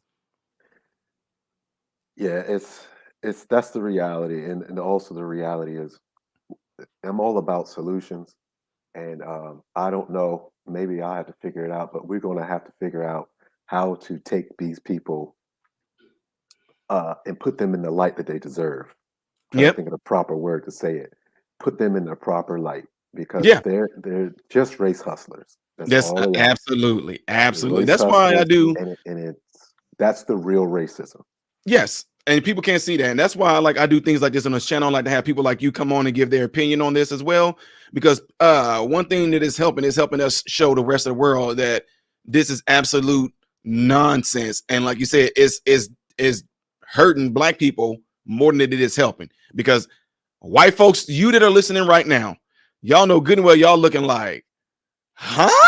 Like, dude, like what is, I mean, really, it really, I'm black and I'm looking at this and going, man, what is going on with black folks? Like, what are y'all doing? You know what I'm saying? Just the need to want to feel valid. When it all comes down to it, seems like it's the need to want to feel validated by someone. And the ones they seem like they're seeking validation from is white people. White people, we need to let y'all know that y'all not culture appropriate. White people need to let y'all know that it's not cool that y'all wear y'all nails. White people need to let y'all know that it's not cool that y'all wear Bantu knots. White people need to let y'all know that it's not cool that y'all wear braids. White people need to let y'all know that it's not cool that y'all eat cornbread, greens, sweet potatoes, and fried chicken. I mean, what? And they looking like just, God, what is going on with black people? Well, again, it's just a group of people realizing they can make money off of somebody else's pain. Yep. That's all they're trying to do. They're making money off of somebody else's pain. Yeah. And it's supposed to be your people who you're making money off of. And it's sad and it's scary, and it's and then the other sad part is how they convince so many people. And one group of people who they convince are white people. White people, stop. Yes. Don't stop feeling bad about something you didn't do. Stop. That's where it starts there too. Yeah. Trust me. You didn't do anything to me. You didn't do it. You didn't do it to me. Anything No. that's wrong with me is because I wasn't ready. I wasn't strong enough. I didn't have enough experience, or I didn't have enough education. And it's me. It's not you. You didn't do it to me. Right. And Wake wasn't up. there a time where in history we learned about all this different stuff that was going on with trade? They'll tell us like, "Oh, this group of people came here and they brought silk. This group of people came here and they brought this and they traded amongst each other because why did we do that?" Nobody went, "Oh, no, no, no, no, no. This silk comes from us. You're not getting under this." You know what I'm saying? It's Matt, how you doing, sir? Good. How you doing, bro? Doing good, man. Finally good to hear you. You've been with me for what, 4 years? Five, Man, and six, I've 6 years. never heard your voice. 6 Crazy. years. You've been hearing all this conversation, Matt. What do you think about this? Matter of fact, let everybody know where you're from. Well, I'm American, but I moved to Europe. I Right. left 8 years ago now. So I've been over in Poland for 8 years. And one of the things that most people don't realize is that this is an American issue. Most Europeans and people around the world don't care about race. Mm. Like I can understand it where if you lived in a country that's predominantly white and then people of color moved in, then yeah, you would get some racism. But in the US, where you can walk down the street and see 10 different cultures in one block, it's mind-boggling to Yeah. most people. I mean, That's like now, across the street from me, I got a white person stay across the street from me. Diagonal to me, there's an Indian family. Next door to me is a white person. On the other side of me, there's a white person. I mean, I'm sorry. On my left side of me, a white couple. On the right side of me, there's a black family. Diagonal from me on my right side, there's a black family. Behind me is an Asian family. And I'm like, dude, we're on where we at there. We the most integrated block in here in the suburbs where we're at. I mean, not that we're not That's integrated beautiful. everywhere, but absolutely beautiful, man. And I love it. We all get, and I mean, it's, I don't even want to say it like we all get along like we're not supposed to, but none of us think like this or even talk like this. You know what I mean? Nobody's like sitting there worried about like me. I'm like, well, let me see if I can walk my dog now. I don't want to be lynched or nothing. Somebody might comes out and try to chase and gets me. Come on, man. I I worried think more when I was in the hood than I do where I am right now. like when I lived in the US, nobody really cared about what was going on in Chicago, LA, especially if you lived on the East Coast. You only care about what's going on in your region and what affects you. And that was like that for most of my life. I mean, I never heard of anybody talking about, oh, this is going on in California, unless it was big news like Rodney King beatings or something like that. Other than that, nobody really cared or even knew what was going on. You only knew what was going on in your own community. Mm. And I think a lot of the issues is the internet. People are so glued to the internet these days. Like I couldn't tell, like I just found out today that the hurricane went through Florida. I didn't Oh, wow. know about no hurricane going through Florida. So, Different. Wow. And so you it's said, like here, you don't get it. Like you have a huge American culture. Um, so like now I think it was 2 years ago, they introduced double stuffed Oreos. And I walked into the store and it says new product, double stuffed Oreos. And I mean, for me as an American, I start laughing because I'm like, man, these things have been around forever. So I'm like looking at the expiration date. I'm like, how old are these things? But it's I mean, you slowly get various American products this far east in Europe due to the country only being freed from communism within the last, what, 25 years or so, something Mm. like that. I would be So very highly interested. If you have some acquaintances there in I got a Poland, lot. and My I wife's would, Polish.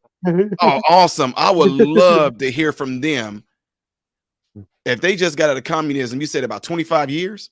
Yeah, I think it was like 25, 30 My, years ago, something like that's that. fresh. I would love to hear their point of view on what they probably see and hear coming to America. They probably gonna like, y'all, you guys are about to get, you guys, they're trying to implement what we just came out of. I would Right. Like love to hear some of their point of view on that.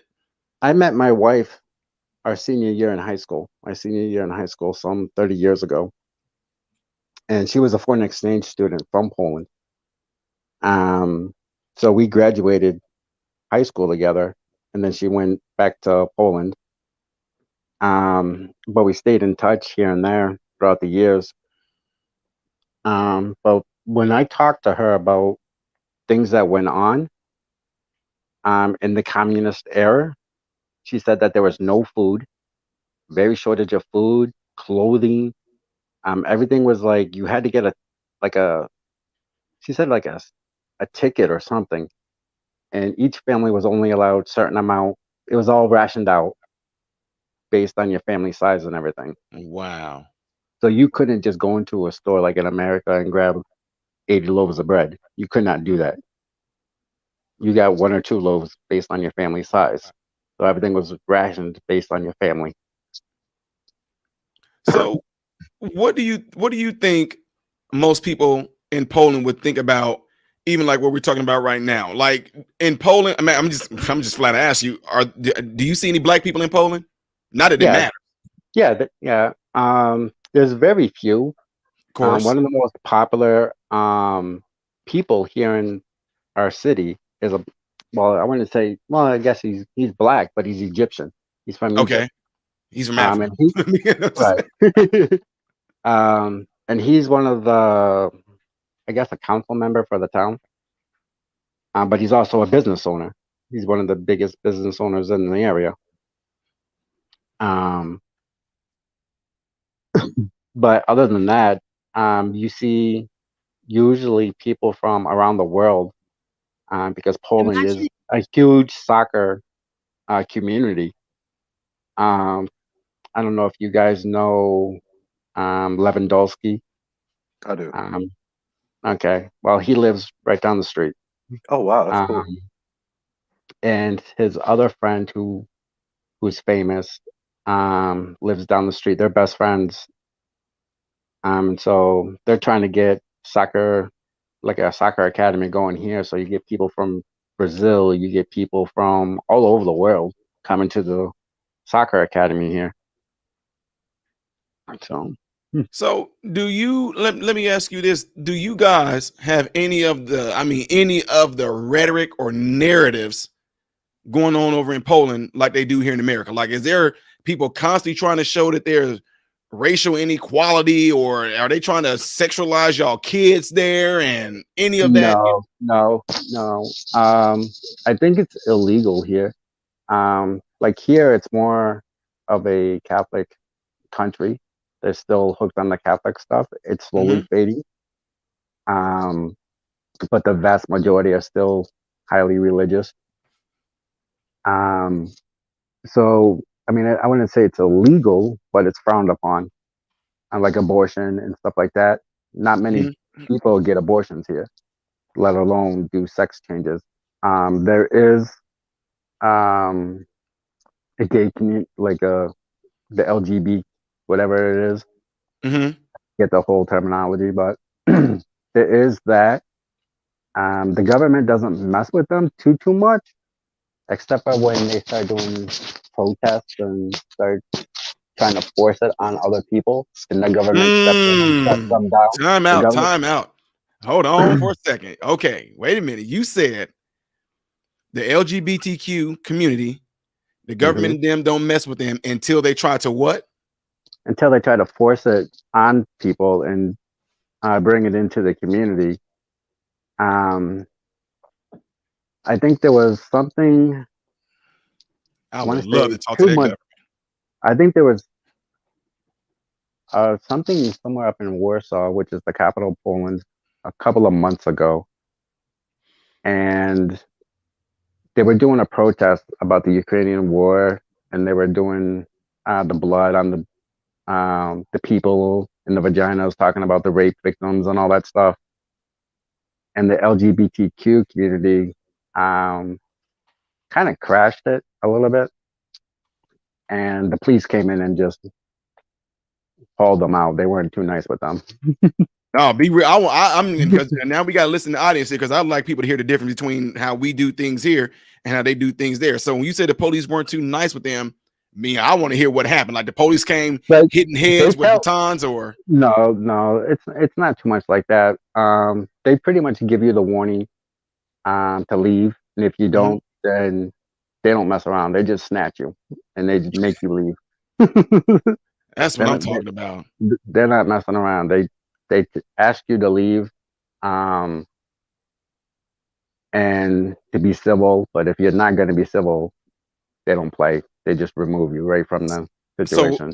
Okay, so like, is it one of those deals where, for example, hey guys, shut this down right now, and we only saying this once? Yeah, and it's pretty much like, like no, that. we're not, and they just snatch them. Yeah, that's pretty much how it is. Oh my God, I love them. That's what I'm talking about. So, okay, in the schools as well, do they have an issue with trying to indoctrinate kids with sexual stuff like as early as the 3rd grade? Does any of that go on there? No, none of that goes on here. Do you know when they do I mean, okay, let me say it this way. If sexual education is taught there, when do they start teaching it? If it's even taught there. I'm sure it's taught here. I don't know when it is. That's something that my wife would have to tell you about because she is a teacher for one of the colleges here. But she teaches English. But I don't know. I don't really know of anything like that. My son's been in private school since he was 1, and he's never said anything to me about any sex or anything like that. Wow. How old is your son? He's 6.5. He'll be 7. Yeah. But he doesn't even, he knows colored people, he knows different races and everything like that. But his only question is, he'll ask like where they're from. He doesn't ask why they're that color or why they're like that. He's just like, oh, where are they from? Are they American? Like for him, everybody who doesn't look Polish is American. So that's the only other country he knows. That's what I was going to ask. So if he and the sad thing about that is the great thing about that is he thinks that every person that doesn't look Polish is American because that's what America is supposed to be about. No, like that's what we want Americans are supposed to be. Yeah, well, that's we want probably America to you can look like anything to be American. Right. That's what I'm saying. Like you can look like anybody and be American. Yeah, the only thing that he complains about now is the Ukrainians, because like when he goes to the park, it's not really too much that he's racist towards them or anything else. It's that he doesn't understand them. So when he wants to play with kids at the playground and they're speaking Ukrainian because they're trying to escape the war, so they came to Poland. And he's like, Dad, I can't play with them because I don't understand them. So I think it's a language thing, which is a lot of things that people take into race. Like there's people that I know who are African and they speak Afrikaans, and they're white. They're whiter than I am. Man, yes. I told them, look, we had to do a thing called continuing education when it comes to the medical field, right? And while we were in this this continuing education class that went on for like 2 weeks, the first day there, this lady was calling off names, and you had to come up there, get your badge, show your ID, et cetera, et cetera.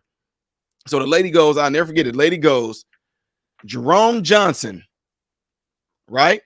Yep. This white, pale dude with blonde hair, almost like a beach look. He gets up and walks up front. While he's walking up there, the lady goes, "Can I help you, sir?" He goes, "Yes." He goes, he goes, "Yes, I'm Jerome." She was like, then look, this is what she does. She looks at him, then she goes, "Sir, come on, y'all quit playing with me." I'm looking like, you talking to me? She's like, "Yes, come on, y'all. Look, y'all, we ain't got time for y'all to keep joking around. Come on up here, boy." I said, "I'm not Jerome." And she was like, she looked at him, she's like, "Come on, y'all, seriously." He's like, "No, I'm Jerome Johnson." Okay, And that she was is like, so. "Okay, let me see your ID." He pulled out his ID, and then Okay. she was like, "Okay, wait a minute. This says that, come on, y'all. This says he's African American." He's like, "I'm from Africa." And then he's like, "And I got my citizenship like 15 years ago." And so when she said that, I stood up. I was like, "Now, see, he a real African American right there. Not me. He is, not me." So anyway, it's funny because that's what people done. We've done that. We have this thing where you have to be a certain way, look a certain way to be labeled a certain way. So I do like the fact though that you said your son, you say he's not that he's racist, it's just that he heard them talking and he know that they're not from his neck of the woods. So he's like, Right. where are they from? Which that's no problem with that, because to be honest, uh this might sound terrible too. We had someone that was in the Chicago area when I was going to one of my clinicals. They freaked out because they were being mugged. Let me not say mugged, they were being robbed, right? But the way that they got robbed, they came to me and said it scared them more that they did not know what the criminal was asking for, what he was saying to them, so they didn't know what to do. So for instance, they came and said, "Tyler, they told me to break something." And I was like, "What?" So I don't know if you heard this terminology before, Charles or Matt. There's a thing on the streets, they say, "Break yourself." Break Yeah. yourself. So they was like, I didn't know what they wanted me to do. I'm like, "What do you want me to break?" And they're like, "Break yourself now." And so they got so scared. They literally was arguing back and forth with the criminal because they didn't know what the criminal wanted until he said, "Give me your money." It was like, "Oh, is that what? Okay, my God, here." But break yourself, they did not know what he was talking about. So I'm saying that because there are some people, there's a certain street lingo that can be spoken that a lot of people were like, I have no idea what they're talking about. They're straight up homie on the G on my mama. And they're like, "What is all that?" So, I mean, I'm just saying, if somebody heard some black folks speak like that, I haven't heard, like in America, I haven't heard white people speak like that or anything like that, but I heard black people speak like that to the extent to where they're trying to say East Ebonics, and Obama actually tried to put it into law to where that was going to be considered a dialect of black people, Mm. which Well, I think is ridiculous. I got a story for you. For when I was living in the U.S., I lived in Massachusetts in an area called New Bedford, and it's a huge Portuguese community where probably 90% of the community is Portuguese. And one day I went into the store. I was running a restaurant for a friend of mine who was Portuguese, and he asked me to go and get some papas, which is Portuguese bread. So I went in there and I asked the lady for the bread, and she told me that you're not Portuguese, so I can't sell you the bread, and that she didn't have any. So I said, okay. So I went back and I told him, I was like, she said that they didn't have any of the bread and that I couldn't get it because I'm not Portuguese. So he went to the store and he screamed at her. What, Mikey? Okay, go lay down. I'll come in a minute. So he went in and screamed at her because she didn't speak English. Like probably 70% of that community did not speak English. And this is right in America. And there are a lot of communities throughout the US where people don't even speak English and people don't really realize that. I mean, you can go parts of Minnesota and it's Irish or whatever, and they don't speak English. They only speak whatever community they're from. Mm-hmm. And a lot of people fail to realize that English is not the primary language in the US. It's a mixture of so many different languages. And I think I think they're trying to, from what I understand in the news that I get, is that the US is trying to make everybody the same. Mm. And they're taking away the individuality of the people. Kind of like what Hitler kind of did with the master race and all that. It's kind of, that kind of reminds me of that from the stories that I hear here in Poland.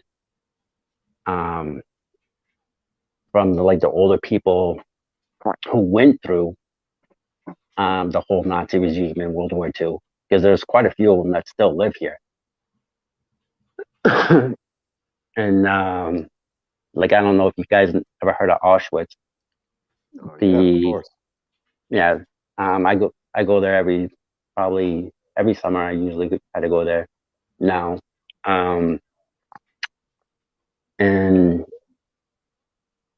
the stories that you hear of these people, and you look through the history of Auschwitz, and none of it was based on race.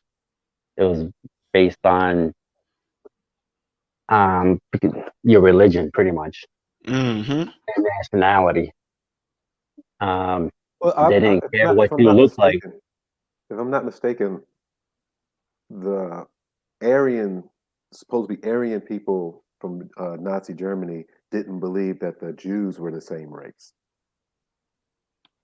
Like they did believe that, but one of the misconceptions about the concentration camps is that it was for Jewish people, when 60% of the concentration camps that are here in Poland, which has the largest and most well-known ones that were German, 60%, 60 to 70% of the people who were killed there were Polish citizens. They weren't even Jewish. Yeah, definitely that. And they made it seem as though it was I only did not even know that. Yeah, and they made it seem like that it was mostly set up for the Jews, but it wasn't. It was to eliminate the Polish resistance to the Nazis and everybody else. Poland they was also used race too. They didn't treat. They thought Polish people weren't real white people. Also, they sold it on that. right, because they resisted. Poland was the first country to be invaded during World War II, and the only country that never surrendered. They never surrendered to Germany, and they never surrendered to Russia. When Russia took over, they still, to this day, there's kind of like a battle going on. It's more now because of the Russia-Ukrainian thing going on, where they're tearing down the Russian monuments and stuff like that. There's been a debate where one of the biggest buildings in Warsaw, that people wanted to tear that down because Russia built it. And there's so much hatred towards Russia based on the treatment. It's not the people, but it's the treatment that the Russian government did. And I think people don't understand that it's not the people, it's the system, and it's the government. So you can't, a lot of people want to blame the people, but they don't want to blame the system. When actuality, it's the system and not the people. That's one of the things that I say right now. Like, we need to be questioning who these people are that's putting this stuff, like possibly through legislation, or that's actually pushing out this rhetoric. You know, like, for example, like that video that I went viral on for speaking out of the school board meeting. I know that everybody focused on the CRT, but the other part that went out was me speaking out about why in the world do you want a child in the 3rd grade to not only understand and define what sexual consent is and means and what all it entails. You know what I mean? Mm. They like are looking at me like cows at new gates. I'm saying to these folks, do y'all understand what I'm even asking y'all? Who is it that's in government that thought it was a good idea for 3rd graders to know and understand and recite and like physically see what sexual consent is and what it means? And folks are just like, I'm like, they want your child to see like pretty much pre-pornography stuff. Oh no, that's not it. So then I pulled open the book.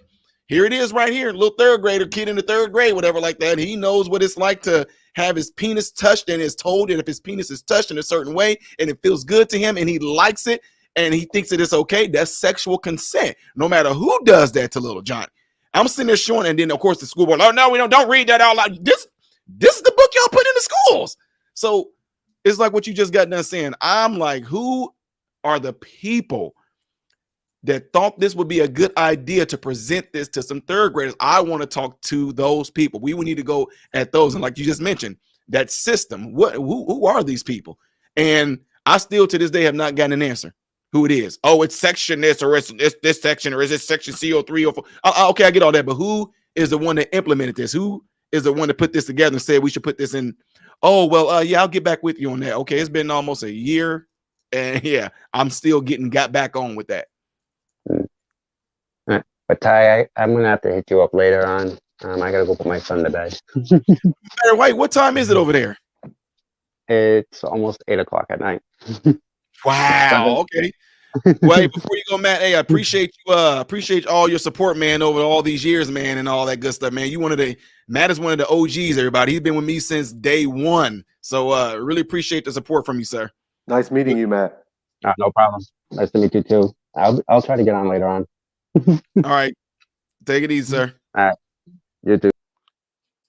All right, folks. Shout out to Matt. Matt, like I said, Matt, he got to get ready to go take care of some business there. But Matt has been with me for a long time.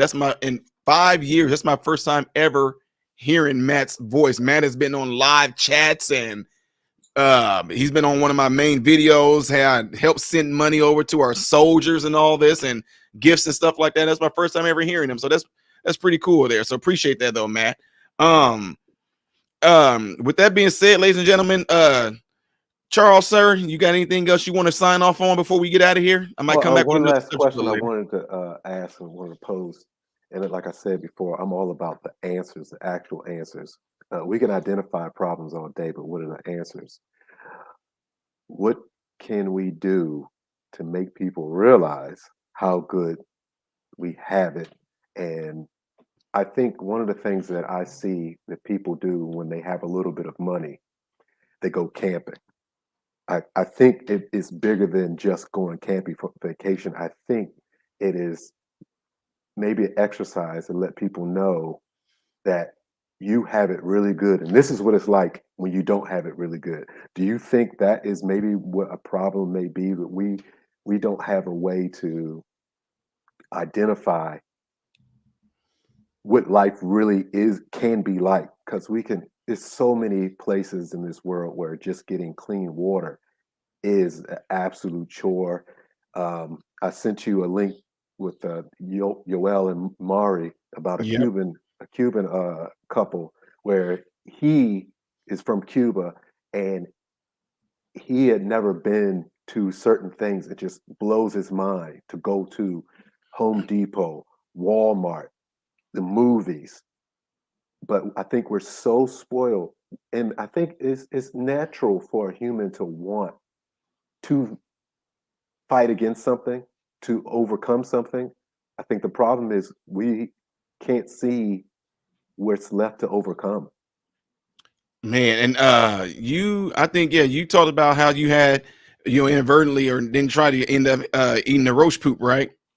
Yeah. And what I'm saying that for is what you just got done saying. That's why it's hard for people to comprehend, is because I do get asked this question, and the question I get asked is, man, Tom, when you talk about the way you grew up, dude, it don't even seem like you grew up in America. You know what I mean? And I'm like, well, quite honestly, as a kid, when you were a young kid, you have no concept that you are in America. All you know is that your living conditions. That's all you know. And the reason I say that is because that's why I'm so appreciative of America, because I don't feel like I grew up in America until my eyes got open when the opportunities came, and I realized I can just easily go and do this. Like, what? I didn't know that. But it's sad, man, because you got people still to this day, and people that made videos about me. People have sent me videos saying, Ty, these group of black guys over here talking about you a tie. This person said, I don't even go over there and watch it. It don't even matter. There's like, they calling you a prosperity guy. They calling you. I'm like, dude, I don't even care what anybody has to say about me, because the thing is, once I got locked on to all the different things I can do in America, dude, I went and I just went after this stuff, and I locked on, and nobody could take me off of it, man. Because growing up the way that I did not know that I can do these things, because the hood, the projects, you know, they were telling me that you can't, because these white folks going to keep you down, or there's going to be some systemic thing that's in place that's specifically designed there to keep a Negro like you from doing anything. So why even try? And we got a video that's going to be coming out where it's a documentary where I'm going back to my roots. I'm showing people the house I grew up in. I'm going back to the community centers that one of the after school programs that I came up in with a guy named Keith Anderson. He's sitting there telling people what type of person I was when he met me, and folks gonna probably be like, Ty was like that? Like, dude, Ty.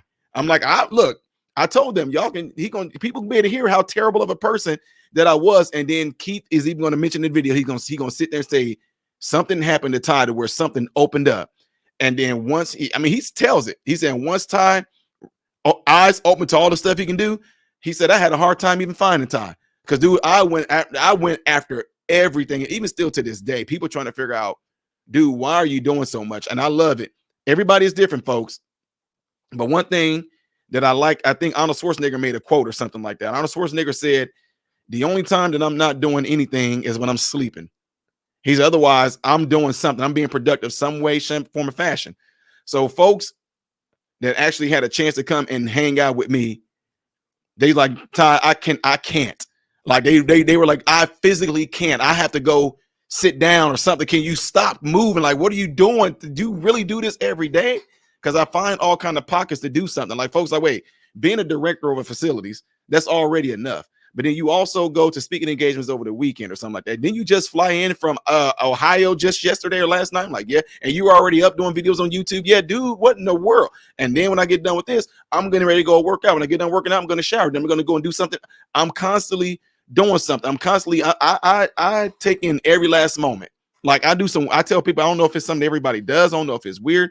But like when I go out, if I see that it's a beautiful day, I enjoy that because the conditions that we came up in, everything looked so terrible. The concrete jungle, it seemed like it was always gray, always crime, always somebody getting beat, always somebody getting killed, always some gang activity going on, always somebody getting raped. It was constantly something like that going on. So once I got away from that, and what it took is for this guy that's in this video, you guys are gonna see when I release this documentary, is he just drove us out to a suburban neighborhood.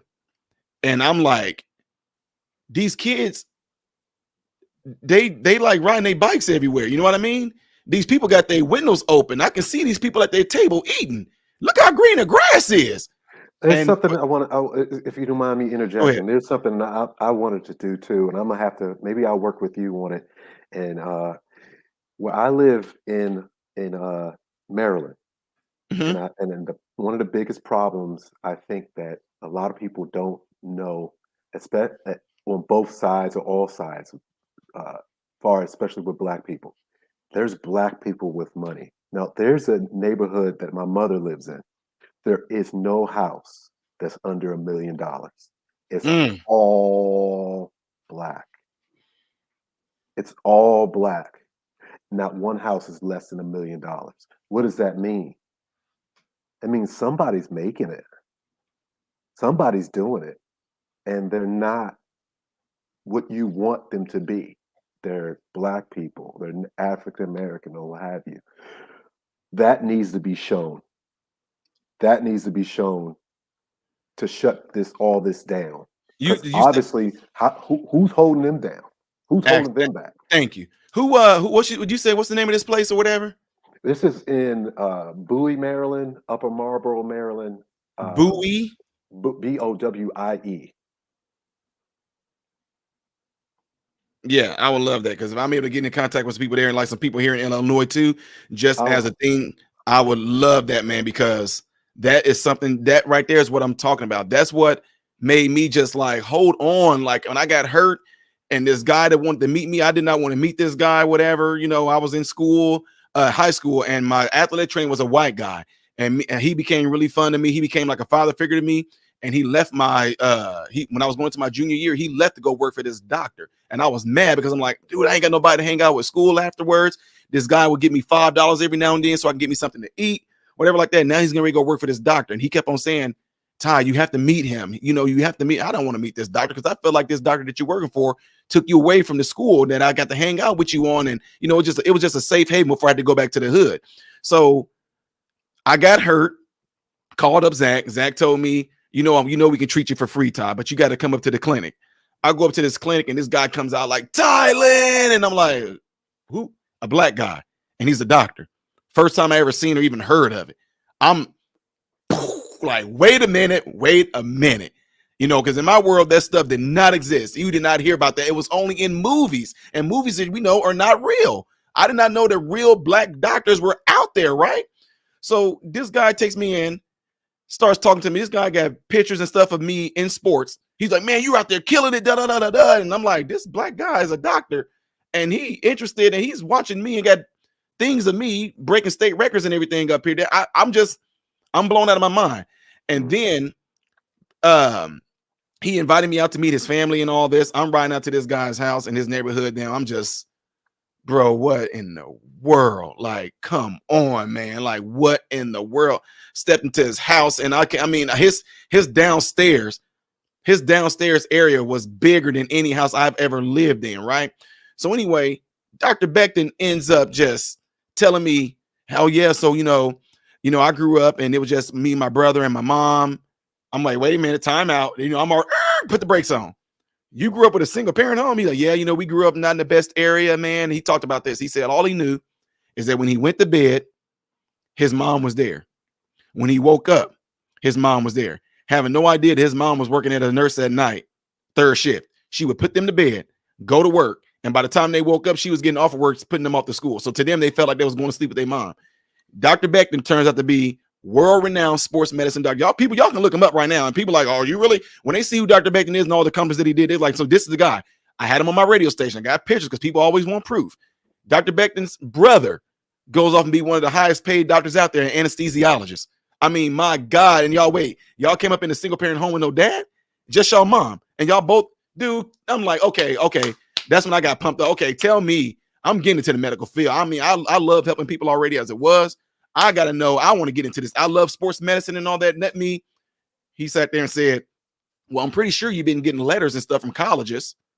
I'm like, what do you mean? He's like, letters from colleges? I'm like, what is a college? I kid y'all, I'm not embarrassed. I don't care. I'm like, I'm a junior in high school. I'm like, what do you mean a college? He's like college. Do you know what college is? You know, like, I'm like, no. So then I did this, and I'm glad they're right here.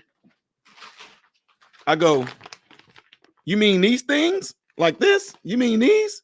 He's like, look, folks, and I showed this before. Look right there. What school is that? It's at Harvard. Oh, That's wow. Harvard. Whose name on that, folks? Because people think, like I said, people always think you're lying. That's my name right there. Wow. You know, there's let's see, there's Purdue. You know, I had all these things. There's FSU. There's Ohio State. You know, I had all these letters coming from all these colleges, the Ivy League colleges. I had some of these are not even open. I had no idea what these things were. All I thought was, oh, these are just some high schools around the area that's probably trying to get me to come, because I read a letter or something in there saying, you know, we would love for you to be here. So I'm reading these things like these are just high schools around the city. They're trying to get me to come over to their high school so I can make their track program better. I had no idea what this college stuff was. And Dr. Becton, he saw these letters and he flipped out. Do you know what you can do? You know, go ahead. How old are you again? I'm 40. That was still the same time frame. What about you didn't watch like movies like Higher Learning? We didn't have that. So we didn't have cable, or we didn't have TV really where I grew up at. Like we didn't have that. There was no concept of that. All I knew is that school was school. So as far as movies and stuff go, the only way I saw a movie is either they played a movie at school, like the teacher turned on a movie at school, or if I was like over at a friend's house and his mom then might have had a movie on or something like that. But otherwise, as far as like that, if we rented a movie or something like that, there was a rare occasion, but no, there was no concept. And even like I realized when I got older that when I saw a college basketball game on TV, because it's in Chicago and in Decatur, a lot of those basketball games, high school games, they're televised as well. I just literally thought when I saw those games on TV, I thought those were high school games. And I've been to so many different track meets all over the world, all over the country, and all that. I just figured that that's what that was. I did not know. I had no idea what college was or anything like that. Never really even heard of it. Man, that's You so know? sad. That's sad, Yeah. actually. That's sad. Oh Yep. my God. And so Dr. Beckton took those right there and he explained to me what college was.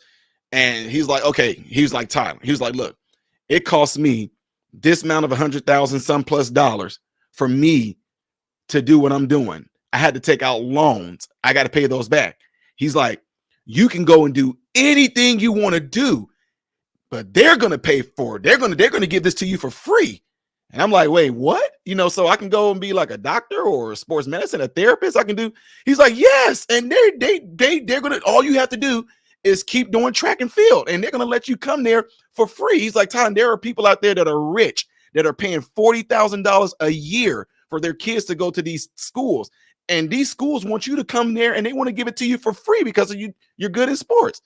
I was like, why come nobody told me? Yeah. So yeah. And that's how I locked in on going to school for therapy, the first degree in and all that. And dude, I mean, things just from that moment on, I did not know how smart I was. The teachers let me pass through high school because I was a great athlete. You know, I wasn't really doing homework. They knew the home situation and all that. They knew that I didn't have food. I would ask the kids at school. I think I might have told you this already. I would ask the kids at school for their apples, their milks, their canned fruit cocktails and all that because they thought, oh man, you know, Tyler's about his nutrition. I'm like, no, that was because they didn't know that that's the meal that I was taking home.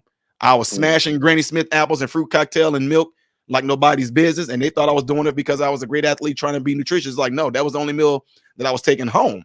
Right. So that's why like now when I see that we're in the year that we're in right now, I'm very hard on my mentees. I'm not taking no freaking excuse from none of y'all. Y'all got things that I didn't even have, the internet and all that. My God. I'm like, there's no way y'all should be getting anything less than a B in school because there's people on YouTube telling y'all how to do any subject you need to know about. It just blows my mind. So that's why I talk about this now when you mentioned earlier about how, wow, people need to just know the opportunities that they have, man. But then yet at the same time, you got folks in the hood or even folks right now, they make videos. I'm a race trader. I'm a skin folk, but I ain't kin folk. And all I'm simply doing is selling folks. Y'all, of all the hell I just told y'all I went through, picking cans around the city so I can turn it in for money to get food. All that hell that I went through, not even knowing what college is, to go to college, to come out, to be successful, got investments. I know how to do this thing called cover calls. I get paid for, I'm not bragging or nothing. I'm just stating facts because I'm a hustler. I get paid for speaking. You get paid from YouTube. You get paid from all these different avenues of streams of income coming in. And I'm still just this person to like, okay, what is another thing that I can venture on? So people thought I was crazy because I said I did something I just did a play just for fun. Me and my wife always we love taking night drives, right? We just love driving. We'll drive for an hour, 2 hours. We just drive around the city, just conversating and talking. So I'm weird. I was just like, we spending all this gas money, babe. You know, just for fun. You know what? You heard of that DoorDash thing? She's like, what? I'm like, you heard of DoorDash? They'll pay you for dropping food off. So I mean, if we driving around in random neighborhoods and just driving around having conversation. So guess what we did? I promise y'all, I'm not kidding. I just said, okay, let's just do that. Signed up for a man. All of a sudden, here we are doing our typical thing where we spending time together, just talking. Oh, okay, it's right here, babe. Here, I'm gonna go drop this off right here and just have some extra income coming in from DoorDash. And folks like, dude, what is wrong with you? I'm like, look, that's what I'm saying.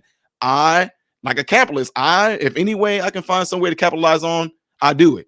I mean, if I'm just driving around anyway, why not do it when making some money? And that's what I did. And I did it for like maybe 2 weeks or something like that. But still, I was just showing my mentees proof that don't give me no excuse that you can't find some shape, form, or fashion of being able to do something. I didn't feel like I grew up in America, in the world that I came from. But once I realized what America offered me, I'm literally like a person that's a foreigner. Like, man, y'all just don't know. Like, y'all, I tell people in America, y'all are spoiled and don't know it. So lucky. Man, dude, so lucky. I say this to my mentees all the time. Triple jump That's what I went to college for, right? It takes less than 5 seconds for me to do triple jump. So you're telling me these schools, these letters I just showed you, these people are willing to pay 30, 40, $50,000 a year. They're willing to pay that for me to do something that takes less than 5 seconds. There's basketball players, there's soccer players, there's volleyball players. They put way more effort constantly running up and down the court. You know what I mean? Constantly dribbling the ball, constantly doing. They put more effort to go to college for free. But what I do takes less than 5 seconds, and I'm getting the same type of stuff. Man, come on now. So then you can see people's eyes just start to, oh man. So then next thing you know, we got a lot of black kids that end up getting into track, doing triple jump, put countless, at least over, I would say from track and field, the ones I mentored into doing track and field to go into scholarships, whether they went to a JUCO or a university, at least over 100. And I mean, and I don't go around calling the news saying, look what Ty did. No, I don't care about that guy. But I literally care about that individual person having the same type of success opportunity that I did. Get them in school, get them going, boom, move on to the next one. Get them in school, get them going. You in school, you good? Okay, boom, move on to the next one. And I don't care about getting credit for that. I care about the fact that those kids are being successful. They're doing well. And the blessing is these kids have gone on to become accountants, engineers, civil engineers. Some of them, one girl, she owns like three different different salons where it's a hair and nail salon. And if my wife wanted a pedicure, manicure, who's getting that done for free? My wife is. If I needed something done to my house, I can call up Joseph. Oh yeah, Mr. Ty, I'll take care of that for you. I mean, that's the blessing that comes back on doing stuff like that. So I don't care about trying to be out there in the news and say, look what Ty has done. I don't care about that. My blessing is seeing the fact that those kids did exactly what I did. And now all of them, guess what they're doing now?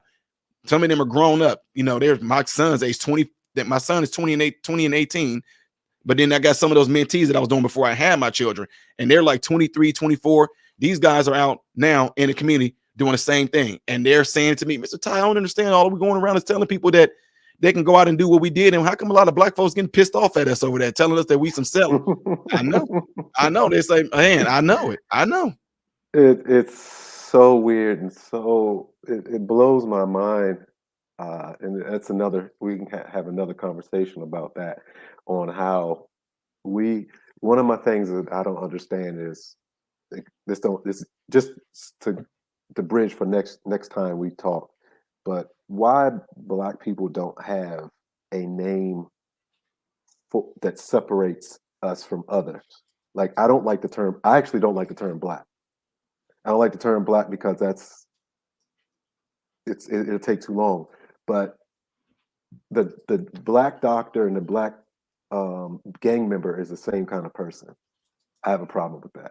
So I hear you. Yeah, that's a good point. To develop something, because there's a term called poor white trash.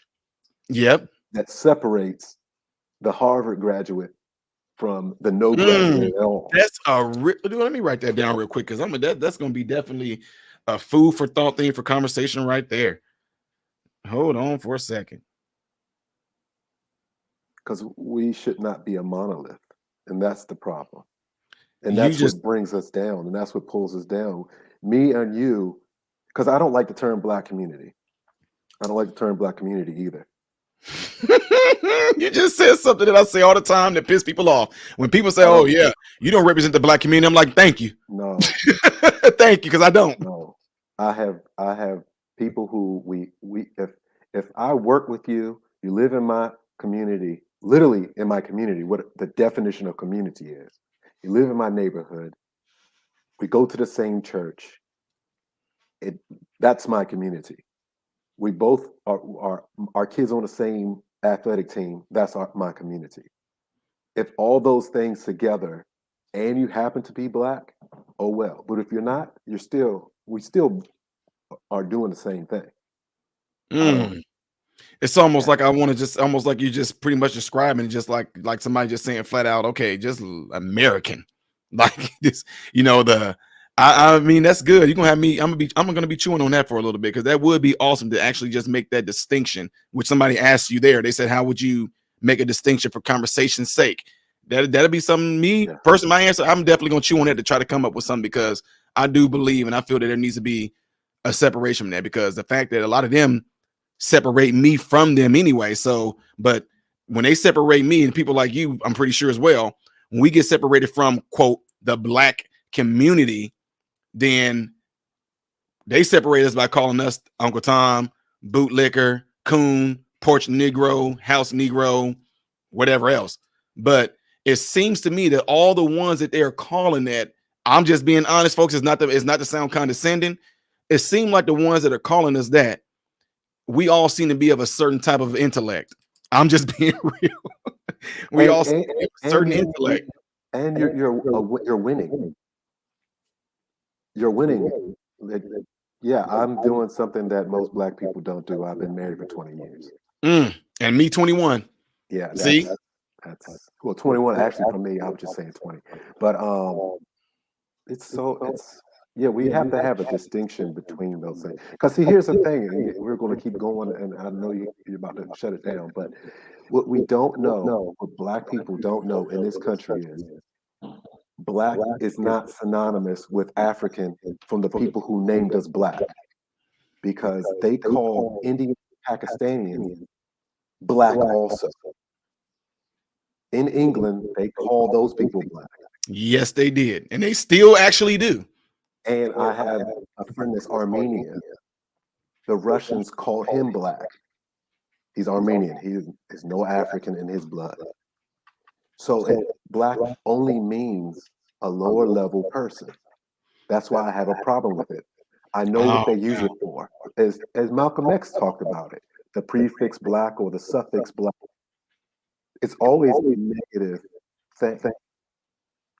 I think you just gave me a title right there that I wrote it down, the term black. And that definitely can be something that we can talk about, man, because I love to go on this. And, as like you and other individuals that I had on my channel, a lot of them get mad because I have no problem with folks that had like a certain type of background. But what I do, I tell people, like, for instance, if me and you lived in the same place, in the same town, I tell people, Charles, Thomas Sowell, Larry Elder, those are the only people that I surround myself around, and that I tell my mentees, this is who you're going to surround yourself around.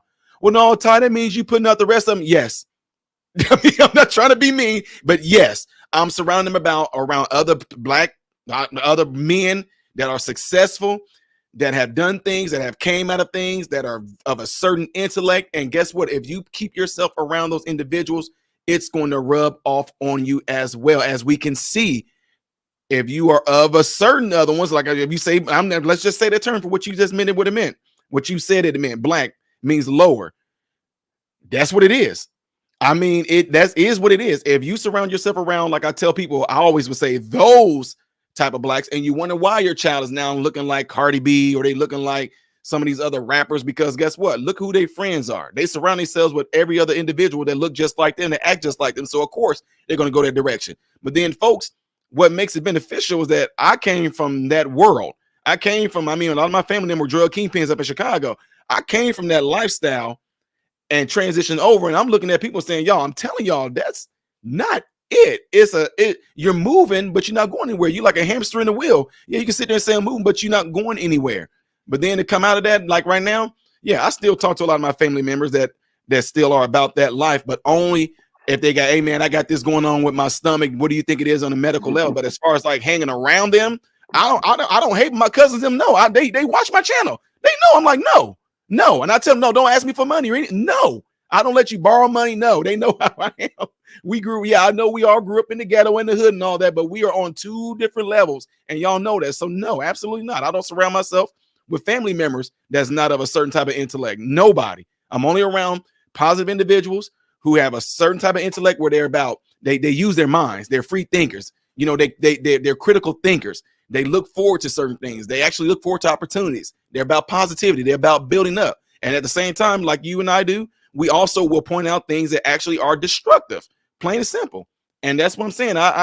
That's it. My mentees know it. I don't put them around anybody else but individuals like you and the other ones that I had on my channel. That's it. And one last thing, and this is what I want people to understand too, is the whole purpose of me, because I don't have to talk about this. I can keep this a secret of how I'm doing it. I don't like to see these black people suffering. It hurts me. It hurts me to see them suffering. And the thing is, I don't want to see it happen anymore because you are related to me. You are my blood. I will leave you alone if you ain't doing the right thing. But it still hurts. It still hurts to see you suffer. And I want you to stop suffering. That's the whole purpose of calling out Tyler Perry, calling out all these other people who aren't trying to help you. That's it.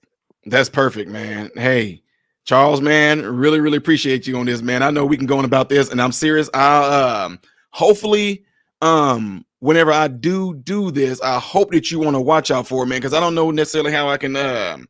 Better yet, no, you have an email. Of course. Yeah. Yeah, I'll put my email. I'll put my email here in the private chat right here. And when you email me, I'll be able to at least email you or some shape, form, or fashion, let you know when I'll do the show. That way, I can possibly just go ahead and like make a little, not necessarily like a flyer, but I'll be able to make a little thumbnail showing you and whoever else I might have on here to talk about this particular thing right here, because I think this is going to be making of a really, really great discussion right there. Absolutely. So yeah, I put it in the private chat, and really, really appreciate you being here, sir. Look forward to having this conversation. Always a pleasure, sir. Always a pleasure. All right, well, you have a good one, Charles. We'll talk to you later, sir. See you later. All right, folks. Shout out to Charles, man. Y'all see, I love when I get people on here like that bring that positivity. They bring that type of knowledge. You know, I mean, gosh, me and him, I knew there's certain people that, you know, when you talk with, you know that you'll be able to hit it off with them. Like, I'm just being honest. Charles is one of those guys where I know me and this dude can talk for hours, which y'all seen we kind of did already, because we can relate to each other. We can bounce things off each other. But look, I'm not hating. There's been some individuals where I talk about something and they have no feedback. They not, you know, it's like, okay, I'll mention something and they're like, yeah. It's like, okay, well, you gonna give me something back? You know what I mean? He's not one of those guys, and that's what I love about having a conversation with folks of a certain intellect, because we can constantly bounce things off each other. The conversation goes well, right? So I knew that whenever Charles told me that by accident, because of their living conditions, he knows what roach poop tastes like.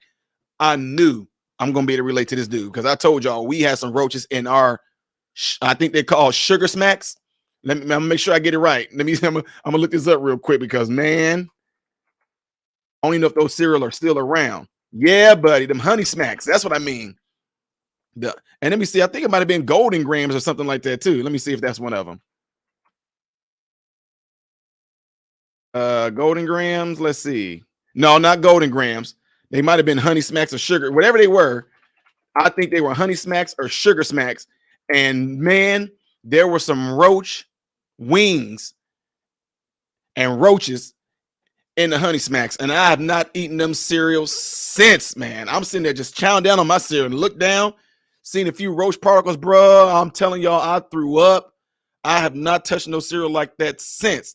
What I'm saying that for is that people like Charles and myself who have come out of that, I love what Charles just got done saying. Charles said he looked at that, and what we don't like to see is people suffering, and that is the part that's being missed. And I'm gonna leave y'all with this. Don't forget, hit that like button so this video can be circulated within the YouTube realm. Share this video, folks. Really, really appreciate it if y'all did that, okay? I'm going to leave y'all with this. If I know what is causing Black people to have high blood pressure and diabetes, if I named off those things that's causing Black people to have high blood pressure and diabetes, because we all know, we all have heard that those are some rampant things that run amongst the Black community, right? Runs in African Americans, better yet. If I point out those things that are harming Black people, why in part would a Black person turn around and get pissed off at me? Because I'm telling you that you're putting too much salt in your food. You're putting way too much sugar in everything. You putting sugar, man, my folks in Tennessee, y'all know y'all do this. Sugar in Frosted Flakes. You put sugar in spaghetti. You put the Kool-Aid package says like a half a cup of sugar. Y'all putting 1.5 cup of sugar in there. You put, man, one of my cousins, you put sugar in your hot dog water. Hot dog water. Sugar in Sugar. Your sweet tea is not sweet tea. Your sweet tea is 100% pure glucose. And then you up here talking about my foot's going numb. They talking about I might lose my foot because of the diabetes. If I sit here and tell you that the reason why you're having these issues is because of what you're eating, how you're seasoning your food, way too much sugar, why would you turn around and get pissed off at me for telling you that? What are you saying that for, Ty? This is what people like Charles, myself, Thomas Sowell, Larry Elder, Brandon Tatum, the Hodge twins, the Right Wing Angel, Jericho Green, Unifier TV, Candace Owens, the Diamond and Silk, a lot of black voices out there, a lot of people of that certain intellect. Organizations get y'all to focus on the fact that we're calling out the issue more than they are pushing what we're telling you the solution to that is. Y'all notice that? Candace Owens, Brandon Tatum, the ones I just named off. Yes, we call out the issues. We call out the problem that is among the black communities. But what people don't do, they don't make y'all focus on what we're telling y'all the solution to it is. All they want to do is keep y'all talking about, look at Candace Owens, look at Brandon Tatum, look at the Hodge twin, look at Right Wing Angel, look at Unified TV, look at Jericho Green, look at them. All they do is talk bad about what black people doing. They make y'all focus on what we're talking about, the bad things that black people are doing versus us giving you the solution on how to fix it. Yes, they do. That's what they do. So by you pointing out the very thing that's harming the black community and you giving a solution to it, you get labeled Uncle Tom, sellout, Porsche Negro, bootlicker, house Negro, a coon, yada, yada, peanut butter. And for that point, I don't care because I'm not there to help the ones that want to have nothing to do with getting the truth and righteousness out there, but all they want is the controversy and the argument because it brings attention to them. Plain and simple. With that being said, folks, I'm getting ready to get out of here. My voice is partially lost, as y'all can probably hear. Appreciate you guys all being here, and y'all know how I end this thing. Double check to make sure that you are subscribed to the channel. Don't forget to hit that like button. Don't forget to make sure that your bell notification is set to all so you can be notified when I go live again. I am Ty Smith, Modern Renaissance Man, hoping and praying that every last one of you guys have food, shelter, and clothing. And most of all, I hope and pray every last one of you guys are in great health, mentally, physically, emotionally, and spiritually. God bless you all through Jesus.